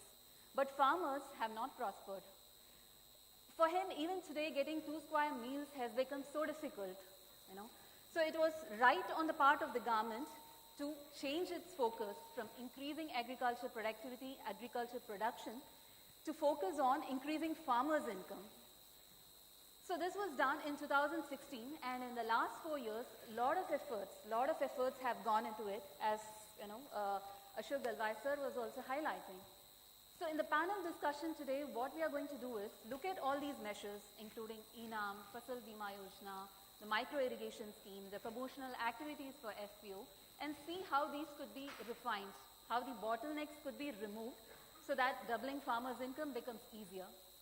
And we'll also look at what more needs to be done in terms of policy from the side of the state, central governments, and also from the side of corporates, so that we can achieve this objective, if not in the next 3 years, at least in the next 5 years. So with this, I would like to open this floor for panel discussion. So to start with, I would like to ask Mr. Vilas Shinde. So because you represent a large farmer producer organization, and in the last 10 years, your FPC has become the largest grape exporter in the country. and he's from Sayadri Farms. So I would like to listen from you, sir, because there's so much of effort from the government to drive FPOs, to promote them. There's an objective to set up 10,000 of FPOs, in the next few years. So in terms of policy, is enough being done for FPOs? What is your view on that, sir? Good evening to all of you. Farmer Producer Company, as we all know, that this is now almost mandatory to make the agriculture profitable and sustainable for the Indian farmers. Because on the individual level, he could not fight with all the challenges, whatever the challenges from the market side to the natural calamity to any other situation. So farmer collective is a must thing, and instead of cooperative, now we are coming with the Farmer Producer Company model. But I think Farmer Producer Company, we need to understand that this is a vehicle, but without proper driver, this vehicle will not create any impact on the farmer side. So I think that is the one biggest challenge which we need to address, that along with the farmer producer companies, we need to create the farmer leaders which will have that vision, which will have that clear intention about creating the impact on their community and also the capability. I think that is a one important thing where we need to focus. Also, another thing is farmer producer company is a vehicle to create the integrated value chain for the different commodities, whatever the areas or whatever the different commodities from different areas we are targeting. In that integrated value chain, that is our actually ultimate goal. And farmer producer company is a medium to create these value chains. And how to make it possible, I think on that side we need to support farmer producer companies on creating that ecosystem with proper skill, manpower, then whatever the market linkages required for that commodities, whether in domestic market, directly with the customer, with the international market. Also then the proper technologies to make these value chains sustainable, and also the required capital, how the farmer producer companies, they can create with their own initiative instead of depending on only on government. With their own contribution, farmer, how they can create the required capital. I think on all these challenges we need to focus. So we have actually seen the government coming forward to invest more money into farmer producer companies, providing them capital support to survive. But in terms of hand-holding for the farmer producer companies, do you think there's need of a constant support for them in terms of an advisor or someone who could sit on the board and advise them through? So this role should be played by whom? The state, the center, the corporates? What do you think? I think farmer producer company, we need to consider like any startup companies. Okay. Whatever the startups we are promoting in different sectors. In farming sector also, these companies required hand-holding. And in that, the experts from that domain, I think they can play the better role compared to state and the central government. Central governments or state government's role should be as a facilitator. And the domain expert from that particular community, if they will handhold this farmer producer company, then we'll get the better results. That's an interesting point that you have made. The other pressing issue for the farm community as such would be on cost of production increasing. So, Mr. Jaka, I would like to ask you on this because the government had introduced soil health card a few years back. So, coming from Punjab, you know the necessity for maintaining the purity of the soil, the strength of the soil, and not overusing fertilizers. So, this soil health card, how do you look at it? Has it reached its optimum utilization among the farmers, or some changes are required in that? So, soil health cards were to promote soil-tested based use of fertilizers, but fertilizer price under nutrient-based subsidy is sending different signals. And with controlled price of urea, the difference between DAP and other prices, one cannot expect farmers to use the soil health card to change his practice. For example, I'll just tell you on the farm, because you mentioned Punjab, is that a bag of urea costs around 300 rupees. So you add a bag of urea to your existing practice, and you will get a yield of, let's say, half a quintal more, which is 950 rupees. So why will the farmer use a soil health card? He adds 300 rupees and he gets 950 out of it, and that's what's happening on the farm. Second problem with soil health cards is that earlier it was I think over a 5 acre by 5 acre grid. Now we say that I think so the plan is to get 13 crore soil health cards in 3 years. Now soil health sampling can only take place when the field is fallow. Now for a state like Punjab, there's a period of 1 month when you can do that.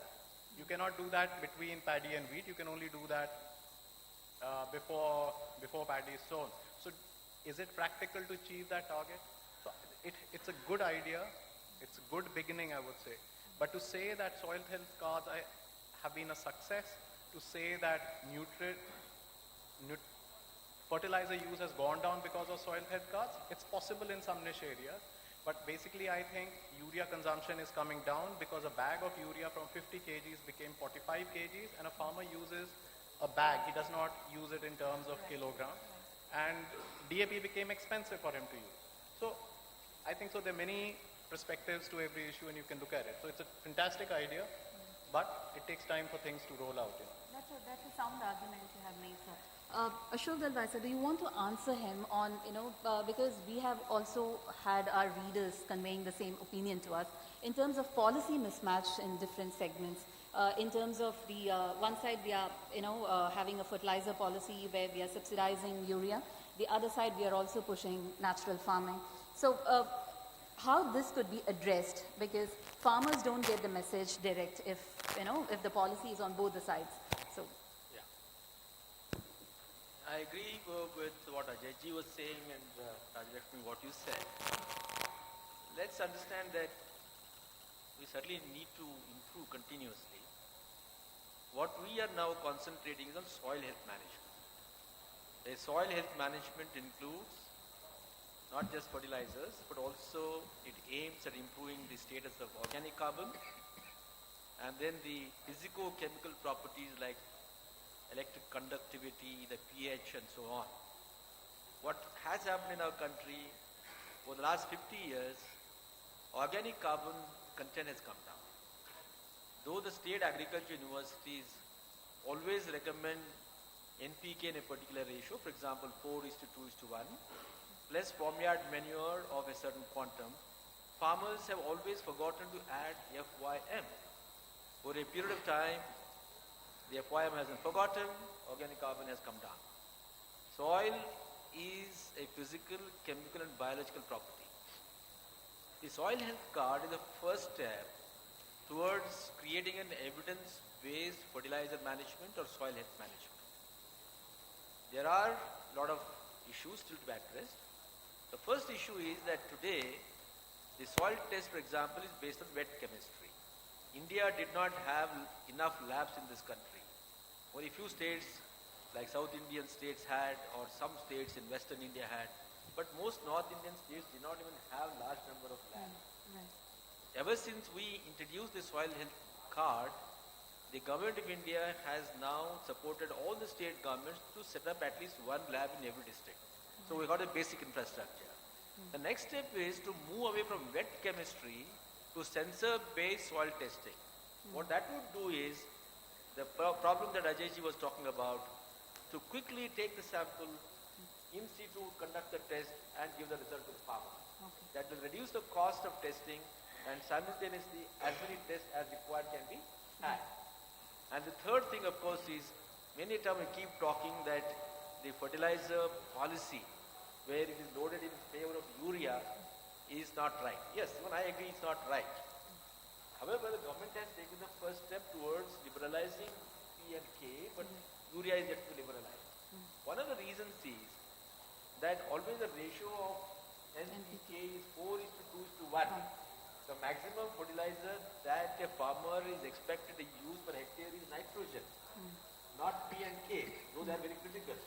So the first step the government therefore took was that let's rationalize P and K, and the farmers can't afford to still buy urea, and therefore we must keep that thing, and maybe government will move forward towards that. In fact, just going back, this 45 kg bag, this was the idea of Arvind sitting by my right side here, like one of the group of secretaries. It was he who said, sir, in any case people use by bags and not by food. It's a very good idea. So he said, let's reduce it by 50 kgs from 50 to 45 kgs. So Arvind has given that particular idea. So we are moving towards that. But the greater focus today is this particular third cycle. After having completed government is now focusing on advocacy, teaching the farmers, please take the advice of the soil health card seriously. Okay. Many farmers were not taking it. That's the focus now. And we're also telling, don't forget that FYM, that the state agriculture universities keep recommending the package of practices. And slowly and steadily, I think the issue of organic carbon is now gaining momentum because the percentage had come down from 1% to 0.5 and 0.3 in many states. So I think we need to do that, and I take what Ajayji has said, and we will move towards that. Yes, thank you, sir. So, Mr. Padi, I want to ask you this because we are talking about policy reforms. So there have been also a lot of structural changes which the government is trying to bring in through various policies, one of which is land leasing. So would you like to, talk about how things could be better on the land reform side so that, more farmers could be benefited? Thank you. I would like to begin with my gratitude to the editor and the team for this opportunity. I'm happy that you asked about the structural or the institutional reforms.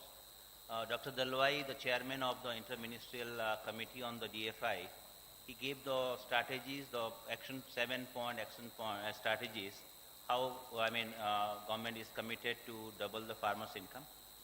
To my sensible mind, if at all one recommendation, if I'm asking what could be the single most recommendations that I would give to the policy framework to double or enhance the farmer's income, I would like to begin with the land leasing reforms. Why do I say so?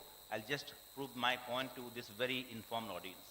First, in fact, the Dalwai committee also suggests that by 2022, by the timeline that the government wants to double the farmer's income, 6.4 lakh crore investments are required. Right, sir? So out of 6.4 lakh crores, all of us know that major investments would come from the public sector. But if it is a private investment, and Dr. Dalwai clarified that 98% of the private investments have to come from the farmers themselves. 2% could come from the corporate sector or the CSR funds or the PSUs, like that. If at all you expect that 98% of this private sector investment to come from the farmers, the only solution lies in legalizing the land leasing. Why? Those of us who come from the farming families would very well know that informal tenancy in our Indian agriculture is a big problem. The NSSO data says that it is only 10%. But informal small group studies, the micro studies say that it could be as high as 1/3 of total land holding in our country. I mean, researchers are there in this audience also. Formal tenancy is very huge. But in our country, in many states, happy fact that the Niti Aayog suggested a model land leasing act way back in 2016, chaired by Dr. Haq. But many states have not adopted. There were few who were already having land leasing as a legal entity. It could be Tamil Nadu, Andhra Pradesh, West Bengal, and Rajasthan. And subsequently, after this model land leasing act was circulated, I think UP, Madhya Pradesh, and few others have just started. It needs huge political will. And all of us know that land revenue and agriculture are state subjects. Even if you give a prescription from this committee or the Swaminathan committee recommendation or even the Niti Aayog's own strategy paper chaired by the then vice chair of the Niti Aayog, the prescriptions are there from the very beginning. But land leasing is such a volatile subject, it needs huge political will to kind of legalize this, number one. Right. Number two, besides the private sector investments coming from the farmers themselves, the other one is that all of us talk that there should be occupational mobility from the farming community to other avocations. If you go for structural transformation to reach the economic growth, we say that the editor himself was telling in his address that 56% of the farmers are giving only 16%, 56% of the population, they're giving only 16% to the GDP. It's a huge mismatch. So everybody, all big economists, they suggest that more people should come out of agriculture to other avocations. Why do they not go? Because of this land leasing. Because there's a lurking fear that if at all there will be a populist government to come tomorrow, maybe the lessee farmer or the sharecropper or the tenant might be regularized with the land. So that, but this law, the model land leasing law, prescribes different provisions which takes care of this particular fear, so that there will be security for the landowner, the lessor, the original landholder, and there will be also through this kind of a formal agreement, then it will also bring institutional credit, insurance, and many others. Sir talked about the PM Kisan, and in fact, all the panelists know that at this on this day, the lessee farmers are not covered under the PM Kisan scheme. And I gave you the figures. The official data says that it is 10%, but you can go to any research studies, it will be as high as 30% in our country. So that necessarily means that you are leaving aside 30% of the farm households from an income support scheme. That's true. So to my sensible mind, if at all one reform is required in this country to transform Indian agriculture, it should be the land leasing reforms. These are my personal. That's true, sir. So on one side, we think that the policy reforms which the center is trying to make, there is need of states' will to execute it, because they are facing the farmers. But the other issue is also that there should be a remunerative price for farmers to encourage them to sustain them in farming. So can I take your thoughts on this, Mr. Jaffer? Because there have been a lot of measures to increase the MSP support price based on Swaminathan Committee's recommendations. So do you think farmers are happy with the MSP being increased?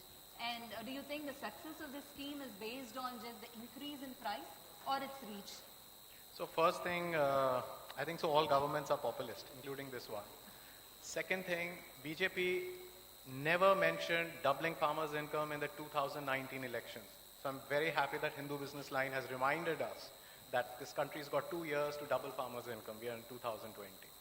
So having said that, the problem is there's something called food politics. So I'll read it. Struggle over how losses and gains from state action are allocated in the food farming sector.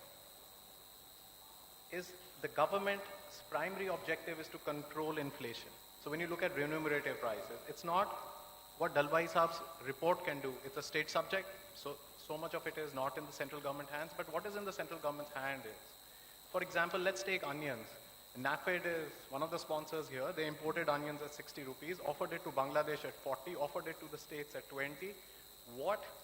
No, please don't interrupt. You got your chance here. So why should NAFED import onions?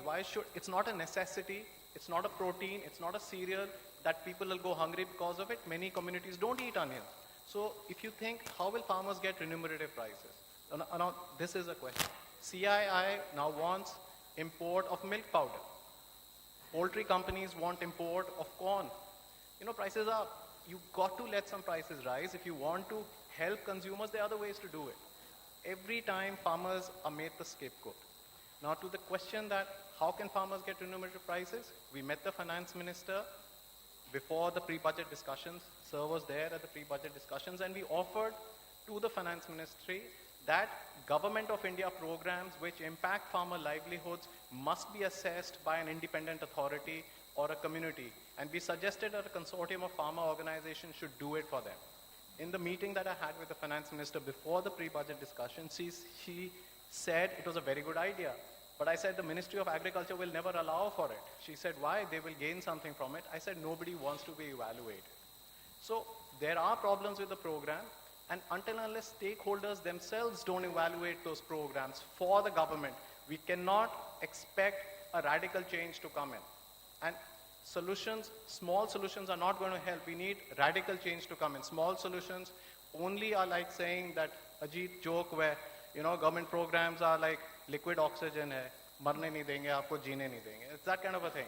But you need to involve stakeholders in policy making, especially in designing programs. Let's say Pradhan Mantri Fasal Bima Yojana. Involve farmers, involve tahsildars, patwaris, the ones who are doing the crop cutting experiments.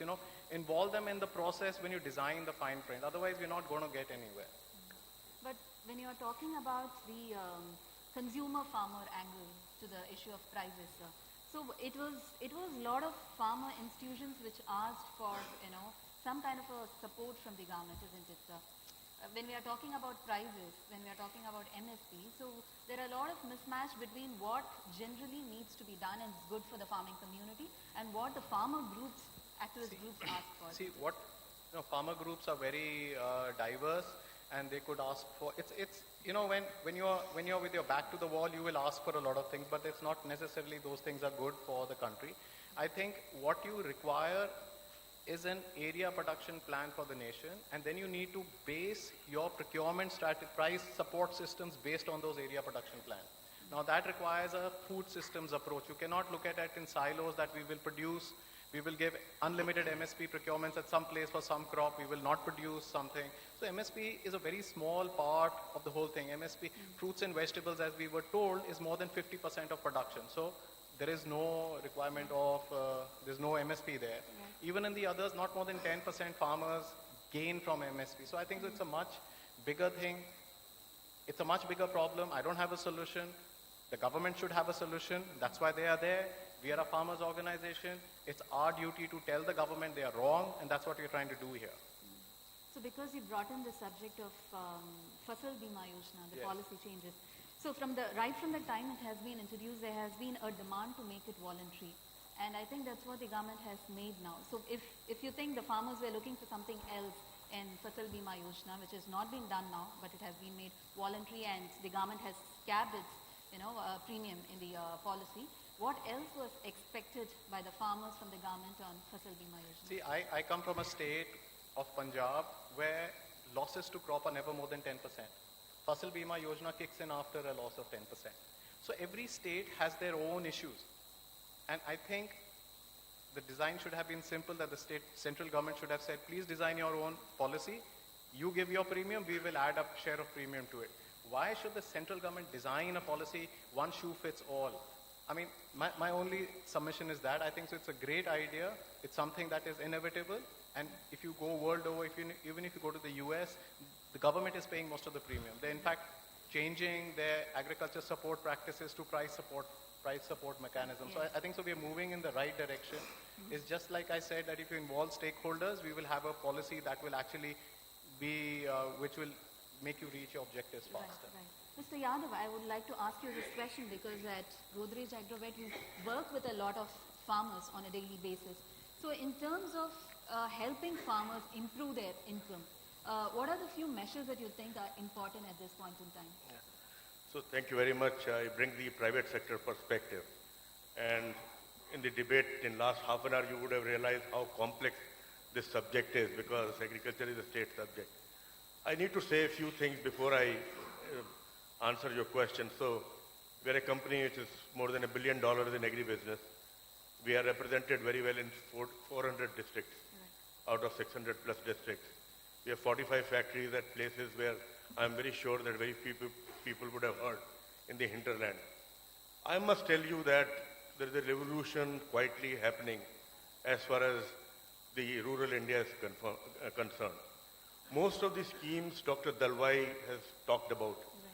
Let me just tell you that since it is a state subject, the implementation may be different in different states depending on their passion about agriculture, depending on their political linkages, etc. But it is working. So the journey is in the right direction. Journey has started. If you really ask me as a student of agriculture who's been in the business for 30 years, everything will start yielding something or the other. This is a very complex subject. State is involved. So much of diversity there. It is a conglomerate of nations. It is not in one nation also. If you see the climatic conditions and soil conditions, etc.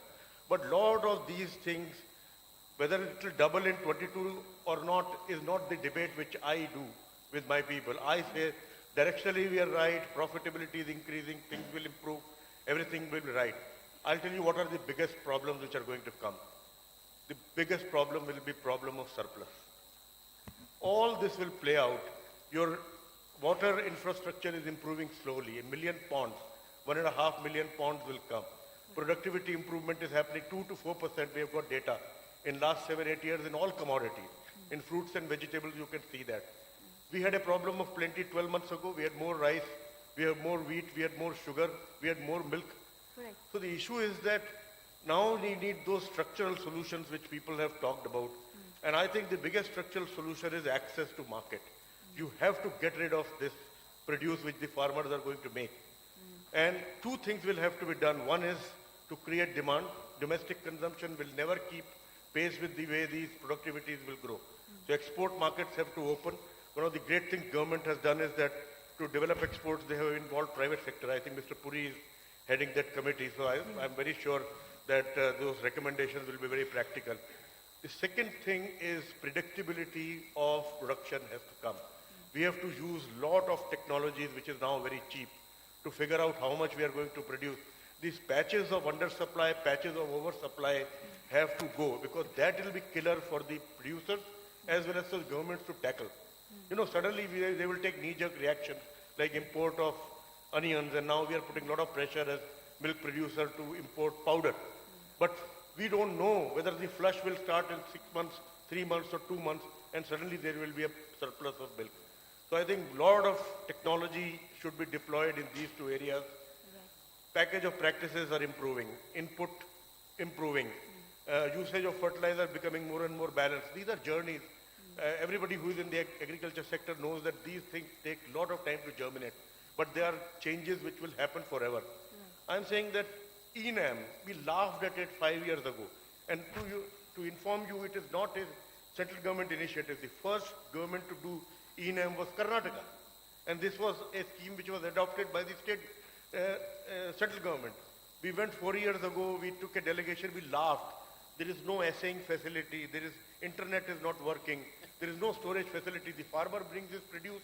If he is not able to sell, where will he keep it? This year we will cross 1 lakh crores. True, sir. Yeah. So there were a lot of questions. 1.65 crore farmers are registering, 1.27 crore traders have registered. So this will take time. Our farmers are self-employed people, they are businessmen. Irrespective of their education, irrespective of their other statuses, they will always make rational choices. The good thing is, apart from, say, dairy and other things, the choices can be changed every 3-4 months. So my sense is that I think the next level of focus probably from 23-24 onwards, huge deployment of technology to control these surpluses, deployment of, I would say, lot of resources to generate. I'm saying that we have the biggest consumption center of GCC, very close to us, but we are not exporting anything to them. So I think this is the big thing which we can do. Rest, I think everybody has said, denominator has to go. The solution for Indian agriculture lies in the service and the manufacturing sector. It does not lie in agri. We will always have, what is it called, distress. That is the political word, no, rural distress. Sometimes because of shortages or sometimes because of surpluses. But the other sectors have to grow fast and consume at least. So the data shows that 7-8 years, I think from 2002-3 to 12-13, some 34 million families moved out of agriculture. That should be the annual run rate, actually. So I think these are a few things which need to be done. The government has pressed all the right buttons. It will take time. It is not going to happen overnight. Absolutely, sir. Mr. Vilas Shinde, because we were talking about exports, and in 10 years you have moved your company from being a small one from Nasik to the largest grape exporter in the country. So export as a market, how reachable it is for small farmers, and what kind of policy support or what is the other support that farmer producer companies or individual farmers will require to reach out to the market? I think in Mr. Dalwai's presentation, he said one thing about the small farm size. Right. Small farm is always considered as a hurdle, but if you give the right technology and with the proper ecosystem, they can produce the best quality, whatever the international standard, and with the best productivity. So that happens in grapes. If you see, the grape is a crop where we have the highest productivity in the world. In most of the crops, we are saying that our productivity is less, but in grapes, we achieved that with the small farm size also. But for that, then the complete ecosystem around that farmer, from the post-harvest side to the bringing the right technology, giving the complete support from the productivity quality improvement, and then connecting with the right market. All that happen in the grapes. I think that is the way in all commodities. Whatever the commodities where we have the market potential in international market, in all that commodities we need to focus with the same approach. Just I want to add one point to the Mr. Yadav's whatever he said. Just banana is a one good example. In GCC, there is huge demand for banana because they don't have their own production, and all the banana is imported from the either from the India or from the Philippines or the Ecuador. From India, GCC market is just 4 days transit period, and from Philippines it's 16 days. But in banana, we don't have the proper ecosystem like grapes.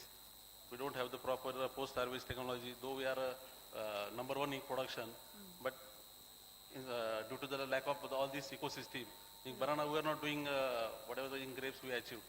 So I think in every crop we need to go with the ecosystem where farmer is coming forward with his own initiative. In grapes, all these things are whatever the market we capture. In that, government played an important role, but the farmers' initiative, that was, I think, a crucial factor. In every community now, we need to think in the same manner. Government is playing his role, but where is the farmer's initiative? Farmer now, they should consider themselves as a businessman. Very few farmers are thinking on that line. Actually, the farmer's mindset to become a businessman as an entrepreneur. I think how to make it promoting all commodities. I think that is a big challenge. If we achieve that, we'll get success in all export market. One small point I want to add.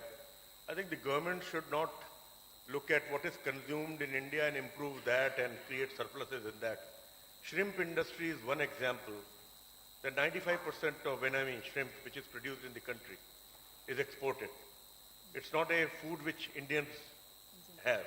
Just look at what the Andhra farmers have done. They've created a huge industry, more than $3 billion of exports.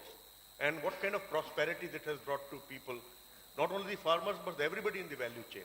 I think this kind of thinking is required at level. And this just needs some kind of facilitation. That's all. So the other thing which we all think about is diversification into different crops. So traditionally our farmers have been used to paddy, wheat, cane. So do you think diversifying into other crops, for instance, oil palm plantation, so can this help in income sustain the growth of income for farmers? Absolutely. One of the, I think horticulture is more profitable than these crops. Oil palm is profitable. Aquaculture, I'm so glad that there is so much of push on fish this time. Now, through Manrega, I think if my data is right, Dr. Dalwai will correct me, 38% of expenditure of Manrega now has gone into irrigation infrastructure. 1 million ponds. You just pushed fish in that. The state governments can, I'm telling you that 78% of India is non-vegetarian. We are vegetarian because of affordability issues. And what will also happen is that once the fisheries start, and you will see that fish production will increase in this country substantially in next 5 years. All the water bodies will also be maintained well by the farmers, because now there is source of income. Oil palm plantation, 25 million tons of oil we produce, 15 million tons we import. Any amount of oil palm plantations we can consume. There is a formula which the government decides it is a fair formula for farmers, fair formula for processors. There is no crop in this country where 80% of the output price goes back to the farmer, except oil palm. 80% of the oil price of that month is the fruit price. What a transparent formula it is. Government is also into oil palm, so they know the oil palm price also. Palm oil price also, sorry. So I'm saying that this is what we have to do. The only thing which I think I must say controversial also, because I shouldn't go without raising that, is that government has to give this obsession of cereals and sugarcane, because this is an insurance for the farmers. I have worked in Punjab and Haryana. This is the best crop. You grow, the package of practices is known to everybody. Everything. It is such a solid thing that crop failure is very rare. The government is there to buy at remunerated prices. Why take a risk with something else? So I think that is the only thing which I feel needs to change. Do you want to give a follow-up on that? Because studies show that paddy and wheat have been the most remunerative as crops for farmers. Do you think there is a reason why farmers are showing reluctance in diversifying into other crops? And how could that be addressed? The government pays such a high MSP for other crops, they'll diversify, but it's not about science, it's about economics. But let me just come to a point where you talked about a committee that's been set up, I think, so the Prime Minister's office or Niti Aayog, where all the industry leaders are on the committee for export. I think so it's people like him who've got to be on the committee for export. It just can't be in the industry. When you look at food processing sector, you look at India and USA. We all want to emulate what is happening in USA, that there is a food value chain. It's fantastic. We want to get there. But the farmer share in the consumer price in the most developed food value chain is less than what we have in India today. We find that is less. So it's not necessary what we see or what we perceive will be good for India. And it's surprising when you tell people that farmer share is more in India in the consumer price than it's in the US, they don't want to believe it.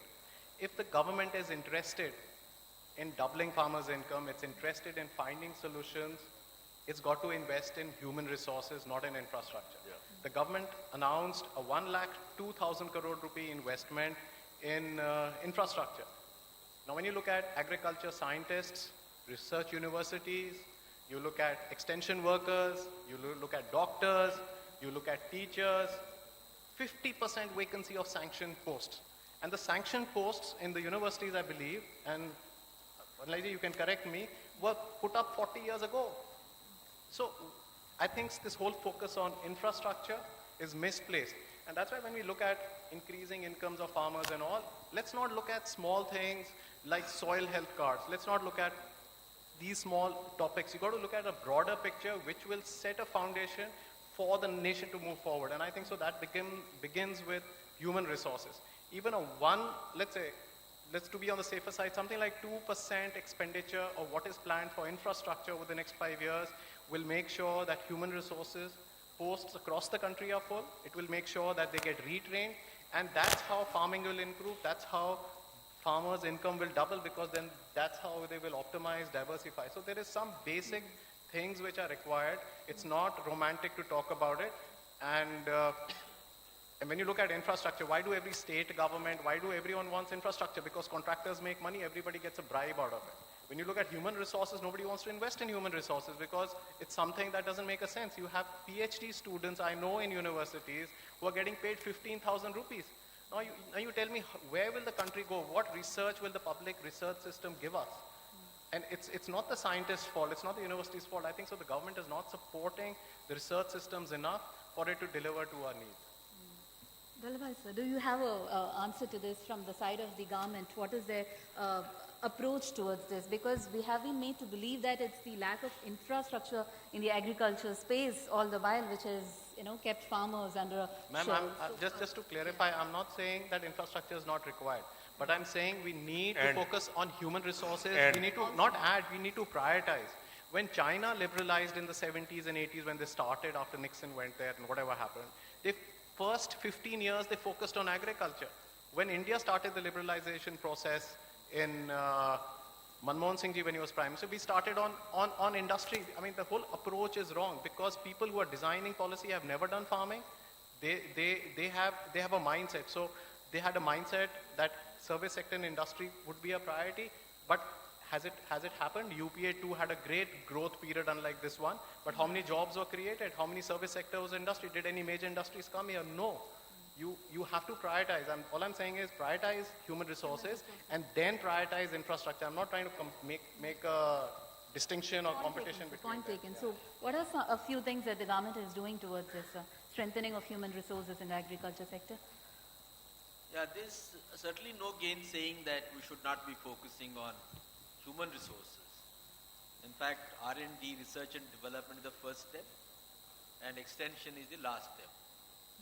As far as R&D is concerned in agriculture, India, in fact, has global standards in terms of the infrastructure, the broad-based research across the agriculture value system.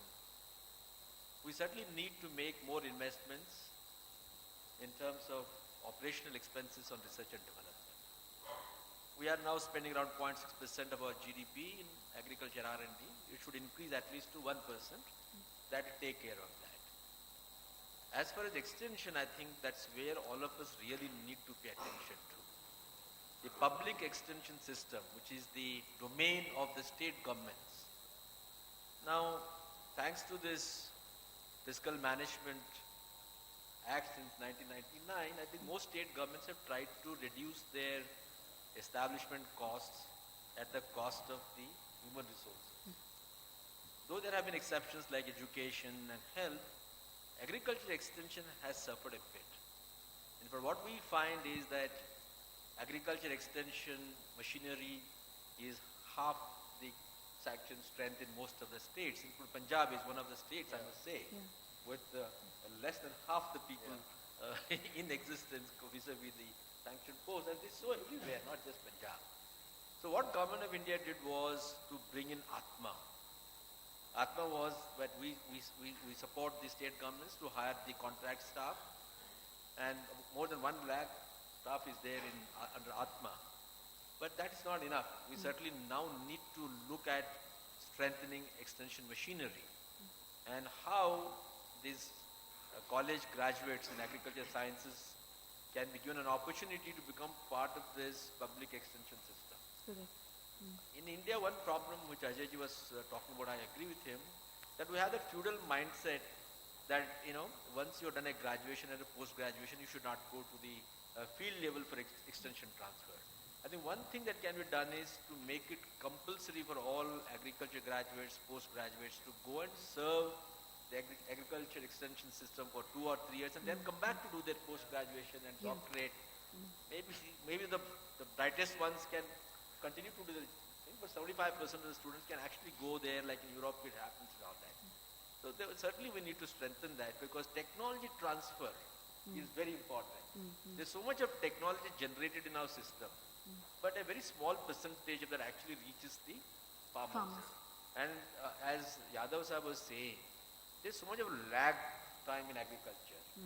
So by using ICT and emerging technologies, we should be able to reduce that lag period so that the technology and its transfer and adoption by the farmers happens at the quickest possible time. And artificial intelligence, the machine learning and information, the Internet of Things and all these emerging technologies will actually help us to reach out there. Correct. So I think that we must actually focus on that. The other point that I would like to take from where Ajayji was talking about inflation management. Yes, I think what has happened is inflation management in our country has been mostly consumer centric. It has not been farmer centric. In fact, the government has taken the first step towards correcting this 2 years back. I mean, it's only a baby step where, for example, the import and export duties levied by the Commerce Ministry, they were not at all asking the Ministry of Agriculture, at least in terms of agriculture. They were at best, they were mostly asking the Consumer Affairs Secretary, but not the Secretary of Agriculture. And for the first time, 2.5 years back, now a committee has been set up under the chairmanship of Secretary Food, who is a neutral party, so Secretary Agriculture and Secretary Consumer Affairs as members, who will actually recommend what should be the import-export duty to the Commerce Secretary. So this had not happened. To some extent, that consumer centricity has been reoriented towards the farmers. No doubt, the inflation management has to become farmer-centric. And I guess given the changed purchasing power in our country, where large middle class is there, where the rich class, of course, can always afford to buy anything at any cost, and the poorer section is taken care of under the public distribution system. I guess now the consumers as a class should be able to bear a little extra cost in the market. And we should now actually take into account the farmers' interests, and then I'm sure the farmers will benefit. But it does not mean that we should not deliver efficiently to the consumers. Correct. It is the middlemen who are involved in these agriculture services who need to be taken care of. If we have efficient direct delivery through robust agri-logistics between the consumers and the producers, I guess both producers and consumers will stand to benefit, and they'll gain higher access to the services. Like today in perishables, the farmers gain only 40% of the consumer's rupee. Whereas in case of non-perishable like cereals, they gain 70%. We need to now improve agri-logistics and increase this 40% share in fruits, vegetables, in case of fish, in case of milk, at least to 65 to 70%. And the cereals must go further to 80 to 90%, which only means that there is a lot of fluff that is there in the system. So the post-production. So now the last point that I would like to make, because all of you are very well-informed people, we should stop talking about green revolution. Green revolution focuses only on production. So there's no point of producing more and more as you have all made out. Green revolution 2, green revolution 3, that means produce more, increase the surplus and kill the farmer. What we need is an income revolution. That means whether the produce is getting converted into value. So farmers' income revolution is what the issue today is, and that is the challenge. And it is not a new thing, let me tell you. We must go back to Dr. Verghese Kurian. I'll tell you, Dr. Verghese Kurian has got so much to teach us. In 1951, when he took over as general manager of Amul, the first question he asked was, do I have a market so that if I increase the productivity, I can sell the milk? And the second question he asked his guys was, is the market profitable? These were the two questions he asked. And when he posed this question to the Department of Animal Husbandry, Gujarat, they were all, awestruck because they had never thought of it. So Kurian produced milk only to sell. We in agriculture, other sectors of agriculture, must produce today to sell. Yes. And that will happen through reorientation. That means diversification within the agriculture sector. Let me substantiate that. 55% of our land is used only for paddy, wheat and maize, and in terms of value in agriculture GDP it is only 19%. Whereas milk with no land almost, as Godesh Sahab was saying, contributes 10% to the agriculture GDP. Fruits and vegetables with 12% gross cultivated area contribute 24% to the agriculture GDP. Which only means that from the farmer's perspective, we should need to move from these cereals, low-paying cereals, to fruits, vegetables, dairy, fishery, etc. And simultaneously ensure that productivity is increased so that the consumers don't suffer from food security. So people like Vilas Sindhe have gone and seen. Actually, he requires a big applaud from all of us here. This man, an agriculture postgraduate from Lahore Agriculture University. Yeah, when I tell like figures, you can give a clap. Just listen to the figures. This boy, agriculture engineer from Lahore Agriculture University, from a dryland farmer's family, he has mobilized large number of farmers in that dry belt of Nasik, and his organization, his infrastructure is comparable to the best in the world today. Okay? And last year in 17-18, his exports of grapes, he overtook Mahindra, who were the number 1 grape exporters of the country. So small and marginal farmers of Maharashtra and Nasik district were able to beat a corporate sector in exports. And that is Vilas Sindhe. I told him he deserves an award. Actually, he's not yet been given for what he's done. That means all the structural weaknesses, small and marginal farms, input efficiency, output efficiency, risk negotiation, which are all the issues relating to agriculture, and therefore farmers are not benefiting, or the country is not benefiting, can all be addressed if we follow this model of farmer producers companies, or bringing new technology, and all these kind of things. So there are solutions. I think we need not be despondent about this. Certainly there are solutions, and we are moving in the right direction, as others have said. And it is possible. See, by 2022, what will be the income? We are confident it will double. But let me tell you, that is only just a quantitative target. I think the basic rationale of government is to reorient agriculture from pure production centricity to income centricity, give it a new look. And the lesson is United States suffered the same problem that Indian agriculture is facing today in 1984. So the Minister of Agriculture in the United States, he called his experts and told, now the exports from US have decreased because all countries have started growing their own food. And I have surpluses, farmers are suffering, what do I do? The advice that experts gave the Minister of Agriculture or the Secretary of Agriculture in the United States was, please move away from agriculture, food to industrial raw materials. Yeah. They started looking for species and varieties in forests which were actually amenable to industry. And they also started researching on producing those things which will actually be amenable to industry. So So they started looking at wax, oil, resins, latex, etc., etc. And with the new engineering, new processing, bioengineering, etc., it's now possible that we can link agriculture to industry. We can link agriculture to energy. Why should we be spending 1 lakh crore and importing the oil? We can transfer that money to our farmers. Why should we be, digging out the fossil fuels or fossil resources like iron ore, which Godrej Sahab was talking about? We can have composites, and composites were already well tested in our country. So the short point is diversification means that increase the productivity, release the land to produce raw materials for industry. So agro-industry and then agro-industry to manufacturing sector, that is the only future for India's agriculture and sustainability. That's true, that's true. Okay? So that is the point that I've made. Can I add a point? Sorry, just short point. Since I'm here, let me pitch for animal agriculture also, because that is a very fast-growing sector. As you said, this is the best diversification we can think of.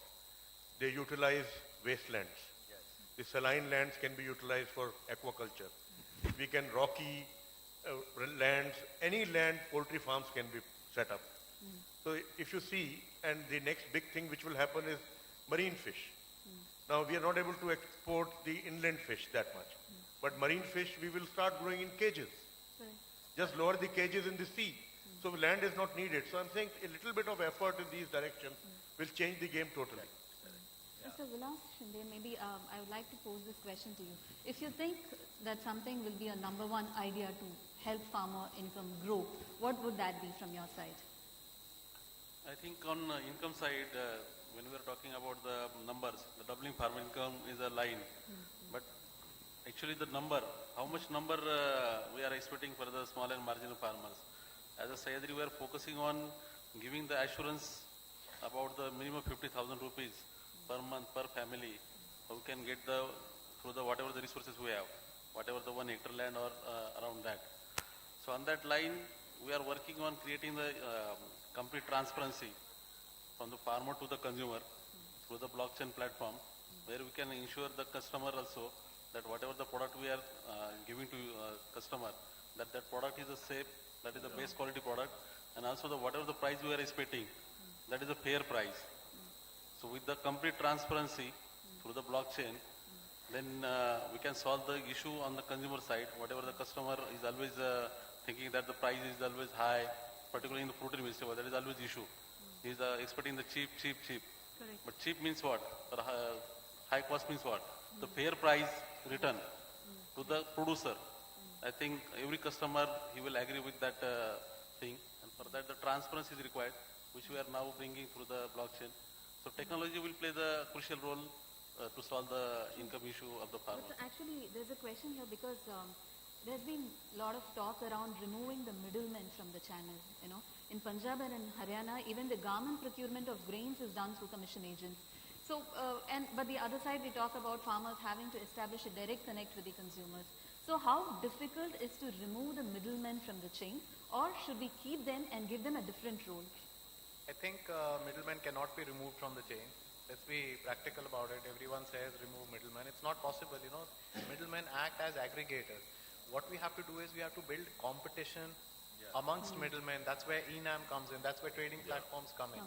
So to say that farmers, a half an acre farmer, 1 acre farmer will get his produce to the market, it's not going to work. FPOs is the way forward. But it takes, like you said, policy, doubling farmers, everything together takes time to get there. So I don't think so middlemen are going anywhere. They're going to be here. I think so they've been here since humanity formed. They're going to be there for eternity. They're not going anywhere. But I want to use this occasion to, tag this PM Kisan. Now, it's a fantastic initiative of the Prime Minister to give this, but to give cash into the hands of the farmers, because farmers will go and use it. Industrial goods will be purchased. It'll come back to the government as GST or whatever. It's a good scheme. But what I'm trying to say is that the trajectory of the scheme is very scary, because it's not the intent of this government to do it, but it's inevitable that will happen over the next 10 years, 5 years, 15 years, is that at some stage government will start saying, we've already given you guys so much. We've given you 6,000 rupees. Now go and get your rural education yourself. Go get your health yourself. Go get your stuff yourself. So this whole idea to cash transfers also has a flip side, that can the government or will a future government, I'm not talking about this government is not going to do it, but will a future government actually abdicates on its responsibilities as a welfare program when you look at focusing on incomes? Lots of economists come from the US and everywhere and tell us an income is the way to go forward. But I think there are many angles to it, and it must be kept into focus. And if you're looking at, as he said, that we're going to face huge surpluses, I would disagree with him. If you believe in Trump and there's no climate change, yes. But if you believe in how climate is changing, how it will impact, I don't think so. We are in for time for huge surpluses. But what is required is that we need to change our fertilizer subsidy, our subsidy systems to payment for ecosystem services.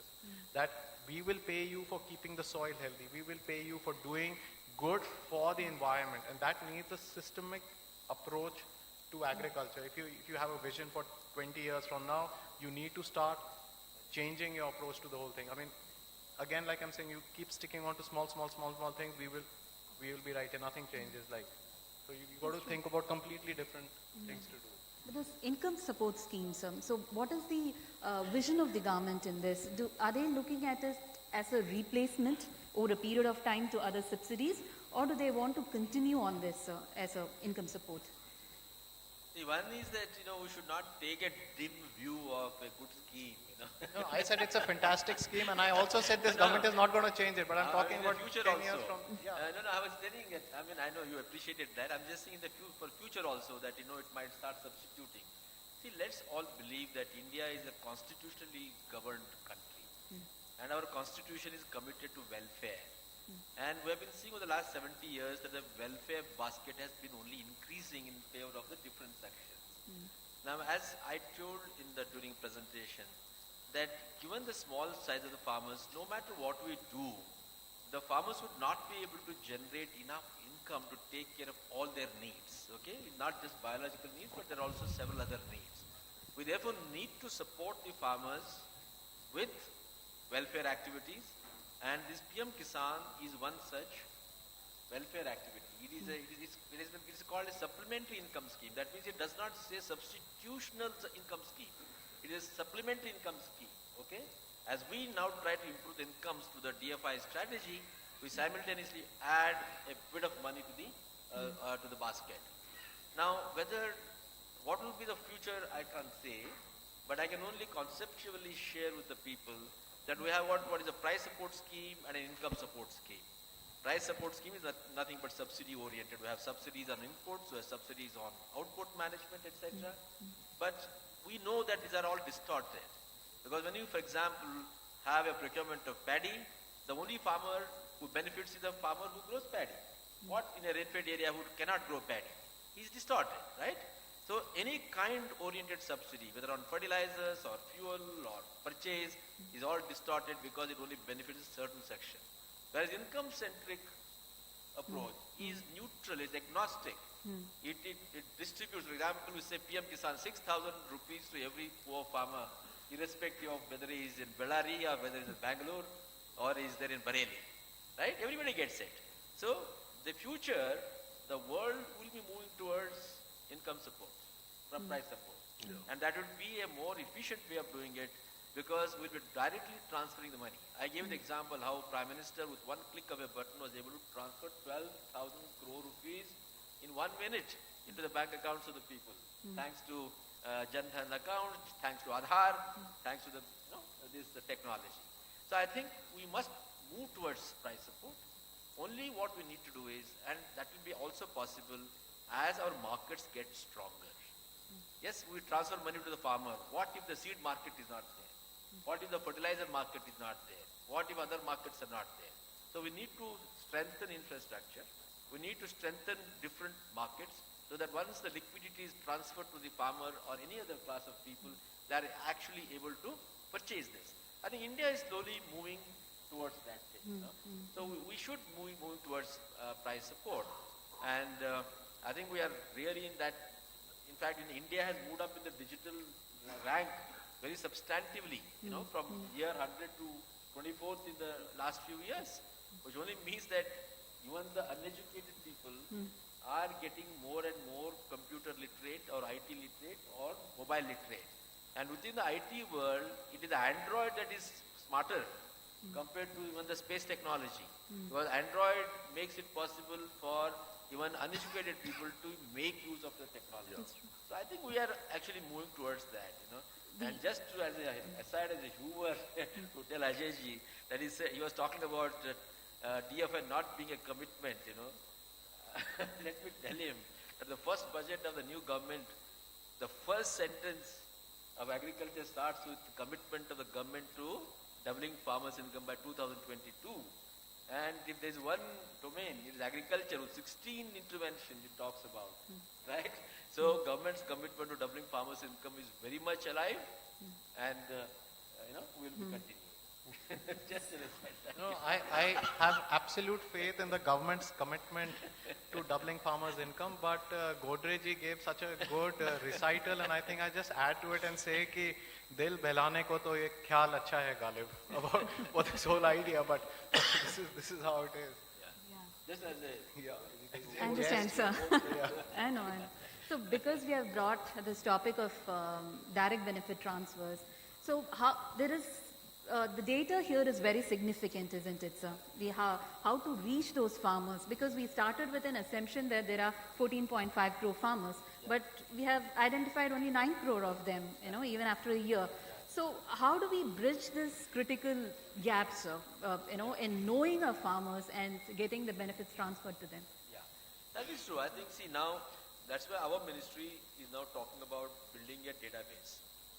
We didn't have a centralized database. You know, so now, for example, soil health cards. We have given 12.5 crore soil health cards. That means number of farms are there. But it is possible that different farmers have different lands and different you know, survey numbers. So when we build that database, when any database is built, there are two approaches. One is the bottom up, one is the top down. So top down is, for example, there are different names already in different databases. For example, old age pension database, or a widow pension database, or education department database. So using an algorithm, we can bring all that into one database. But then naturally what will happen is, because in our country we don't have standardized name structures, standardized data formats, many a time the logic does not ensure that everybody's name comes into database. So we will have to also enable the farmers in the villages at the Gram Panchayat level, that if they have been left out, do enter your name, okay? So I guess over a period of time, we have constituted a committee, in fact, to tell us how to build that database, and that exercise is going on. Now with this 6,000 rupees transfer, which is a very good incentive, those people who are left out will certainly come and you know, enroll themselves. So I think we will soon have a database. But yes, there are many things. For example, land records need to be digitized. A few states have done it, some states are yet to do it. Then we need to ensure that now everybody has got Jan Dhan account in any case. Aadhaar number has been given to most of the people in any case. So I think the digitization of land records, and then this particular Jan Dhan account and Aadhaar number, and with the mobile number, will help in bringing everybody together. But as Arvind had brought out, the issue is that there are a lot of people who are landless lessees, or there are many farmers, because mutations are very slow in our revenue department. You know, the father dies, land does not get mutated in name of all the sons. Or because it is joint family concept, the eldest brother's name is there, the younger brother's name is not there. So as a farmer, we have counted the small brother, but on the land record basis, he is not there. So I guess it is an ecosystem approach. It is not one single point intervention. So we need to have an ecosystem approach. Land mutation must happen. Land record digitization should happen. And then all these things. And I guess I think we're moving towards that. With this digitization that's happening, we will be able to set right all these things. Okay? So maybe it will take another 2 or 3 years. That's what I can opine. But we are all moving towards that, and we will certainly achieve that. That's what is my optimistic opinion. That's yes, sir. So maybe I think we should, one subject which we haven't addressed till now, I think Mr. Padi could tell us about it. Climate smart agriculture, with increasing, you know, risks of, you know, temperature rising and so many other, you know, impediments coming up. So do you want to tell us about digital technologies or watershed management which farmers could adopt, sir? On the digital agriculture side, I think Dr. Dalwai just mentioned, the two critical variables for the Indian farmers are to maximize profitability and minimize risks. These are the two critical variables to any farmer in our country. And if you wish to give an economic option to a farmer, so I mean a rich and a dynamic data system only could provide that. So digital agriculture, as you told, sir, whether it is, taking advantage of the Aadhaar database, the soil health card, and the digitization of land records. Of course, it has not happened all across the states, except for Odisha, Sikkim, and Tripura. Many of the states are at the range of 80, 90, 95%. So digital ag could play a very vital role, and we should take advantage of that, having such a huge number of farmers also having smartphones and also access to internet now. This is on the digital ag side. Right. On the climate change side, if at all there could be, two problems that could be the biggest challenges to Indian agriculture. I would name one is climate change and the other one is the nutrition side. We have talked about the cereals in Punjab, Haryana and many other parts. We just only produce political crops like rice and wheat, whereas we talk about the millet crops and the nutri-cereal crops, but we don't, even if there is MSP, hardly there is procurement. But the good news is that at least in the urban space, the urban consumers are now getting health conscious, and there is a very growing demand for the nutri-cereal crops like sorghum and millets. In fact, the data says 16 to 20% growth in demand is there in the millet sector in our country. So there will be a huge mismatch between the supply of these particular crops and the demand that is being generated now. So if we wish to shift from this kind of a very ecologically unsustainable model, then we need to go for this sustainable food system. I'm happy that even though Ajay ji comes from Punjab, he often prescribes that we need to diversify to crops like this. I just give you another example. There was, the World Economic Forum, they released this report, Incentivizing Food Systems. It was released last month only. Okay. They say that in Punjab, the total amount of water used by paddy crop alone, the total amount of water used by only the rice crop is 3 times that of the total rainfall received by the state. Imagine how unsustainable our production system is that there right now. And you can cite examples from Maharashtra. Sugarcane occupies only 4% of arable area, but consumes 2/3 of the irrigation water in Maharashtra, 60%. 60% of irrigation water is consumed by one crop that occupies only 4% of the area. So it is extremely unsustainable, and now climate change adds to this particular dimension. We need to take very serious note of it in the policy space. How do we go for the crop diversification? You give any alternate portfolio option to a farmer unless and until the income is at least same or more than the previous option, you would not switch over. That's true, sir. So that way, how do we go about it? And in fact, another dimension too is that at the policy level, because I come from the policy space again now, though I am with the ICRISAT, at the policy level, the climate change sensitivity is there at the top level. Maybe at the policy level in the center or even at the state headquarters. But to the panchayats, our basic unit of governance is the panchayat. Till the level a sarpanch is not aware about the climate resilience part or the sensitivity to climate change in his area of operations, how many Panchayati Raj institutions are there who would prefer a climate smart or a climate resilient infrastructure from their MG and REGS budget? They will go to lay a road, but they would not go to construct a water harvesting structure. They would not go to do something which will bring resilience in the long run to the agriculture production system. In fact, from ICRISAT, we have just done a project in Bundelkhand region, which is extremely water stressed, and we have demonstrated that how with very focused attention and with kind of very science-led interventions, the productivity and the income of the farmers can go up. My colleague Dr. Kaushal Garg is there. Can you raise your hand, Kaushal?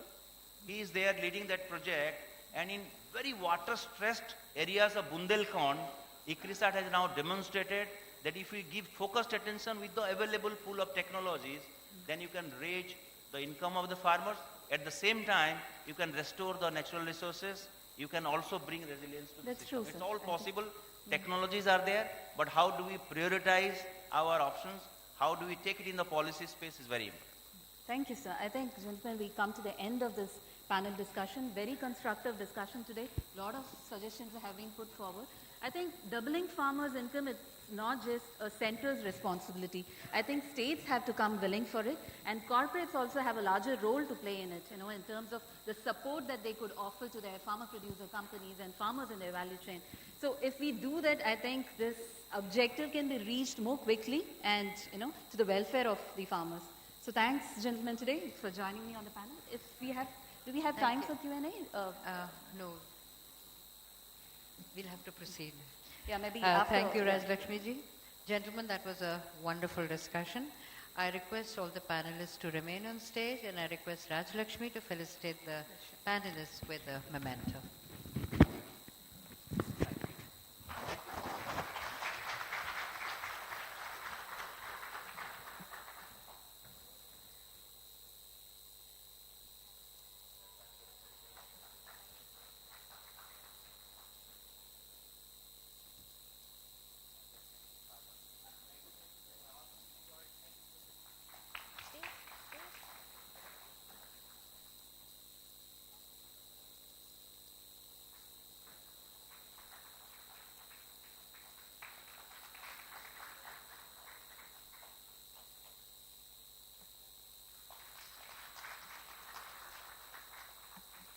Thank you very much. I request you to kindly take your places. Yes, we'll have a group photograph, and after that, I'll request you to take your places in front of the stage.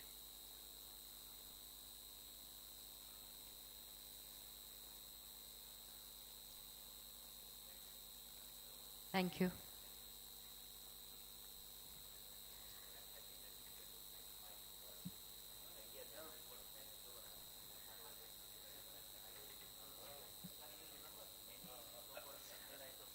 I request Mr. Srinivasan to kindly come on the stage.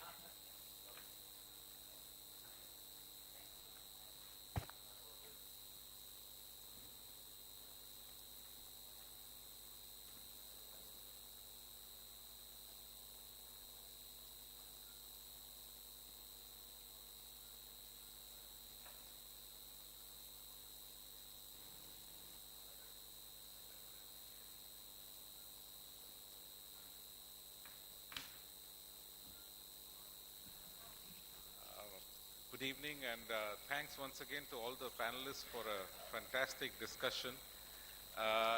If I think somebody had told me that there would be pin drop silence in a room with 150 people for 2 hours, or nearly 1.5 hours, for a discussion on agriculture, I would have been very, very surprised some time ago. And I think the quality of the discussions, really held our attention. I have a brief announcement to make. I was just on the phone with the Honorable Minister for Agriculture, Shri Tomarji. He was actually on his way to join us here, but unfortunately he has been summoned for an urgent meeting to the Prime Minister's office. As we all know, our Prime Minister famously works nearly 24/7, and some meeting has been summoned which was not originally scheduled, so he's not able to join us, and he requested me to convey his apologies to all of you on his behalf. So sorry about that. Yes, I do have another announcement. Actually, the Hindu Business Line has put together a handbook on Indian agriculture. It's, I think, the first such effort by anybody in the space to bring together information, data, opinion, and analysis in one sort of handy thing to compile this really, vast number of sectors and subsectors in the field into one handy reference volume. May I request Dr. Ashok Dalwai to join me on the stage and release them.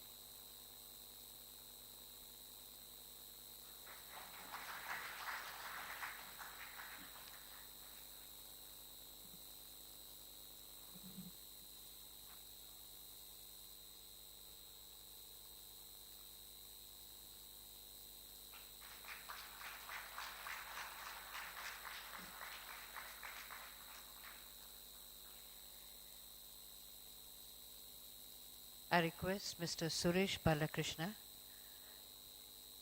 Chief Revenue Officer, The Hindu Group, to escort Mr. Vikram Limai, MD and CEO, National Stock Exchange, and Mr. Vijay Kumar, MD, NCDEX, to the stage to receive the first copies of the book from Mr. Dalwai.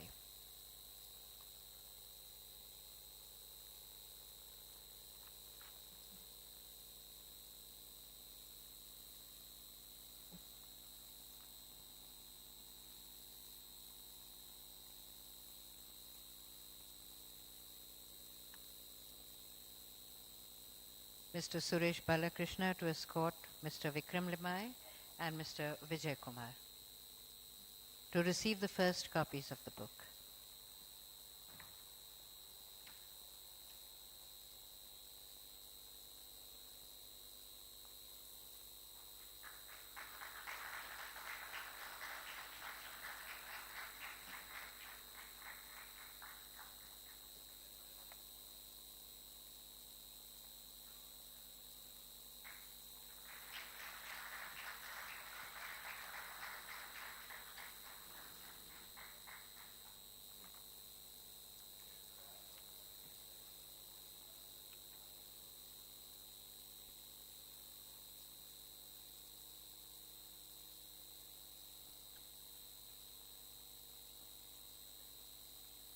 Thank you very much, sir. I now request Mr. Suresh Balakrishna to propose the vote of thanks. Thank you, everybody, for patiently waiting. I always say this, my favorite line, a vote of thanks is a very thin line between the program and the bar. So I'll make it extremely thin and keep it simple. Our first thanks must go to Mr. Ashok Dalwai. Thank you so much, sir, for that wonderful presentation and the book release and spending so much time with us. Thank you very much. Mr. Nadir Godrej, I'm going to write poetry very soon after listening to that. Not on the agricultural field, that's not my expertise, but I am going to try my hand. A whole speech in poetry, I've heard it for the first time. Thank you very much, sir. That was really wonderful. This function wouldn't have been possible without one gentleman. G. Chandrasekhar, are you there? G. Chandrasekhar, are you there? Please stand up. Probably everyone in this room knows him. He's really put together this event for us. Thank you, GC. Our dear editor and a very close friend of mine, Mr. R. Srinivasan, and his BL team for having curated such a fantastic book. I work for the Hindu, so I've had the chance of going through the early pages of this book. I can tell you it's a great piece of work. I've not seen anything like this put together. Srini, you and your team have done a great job. One announcement, tomorrow's program, the whole summit is at the IHC. It's not at the Imperial. I hope you have noted the change. It's at the India Habitat Center. Registrations start at 9 o'clock. So please be there at the India Habitat Center tomorrow, not at the Imperial. I would also like to thank the organizing staff, everybody in my team, the business team, the edit team, the events team, Elango and his team for having put together such a lovely evening. The evening is to be followed by cocktails and dinner, so please stay back and give us your company, do network. It's a great forum, and I can see that a lot of senior people in the business are here with us.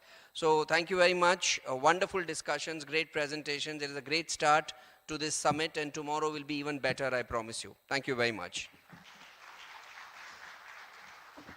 Thank you, ladies and gentlemen. that brings us to the end of day one of BusinessLine Agri Summit. Please do not forget to pick up your gift packets on your way out. And as mentioned, the deliberations will continue tomorrow at India Habitat Center from 9 in the morning. This is Sadhna Srivastav signing off. Good night and namaskar.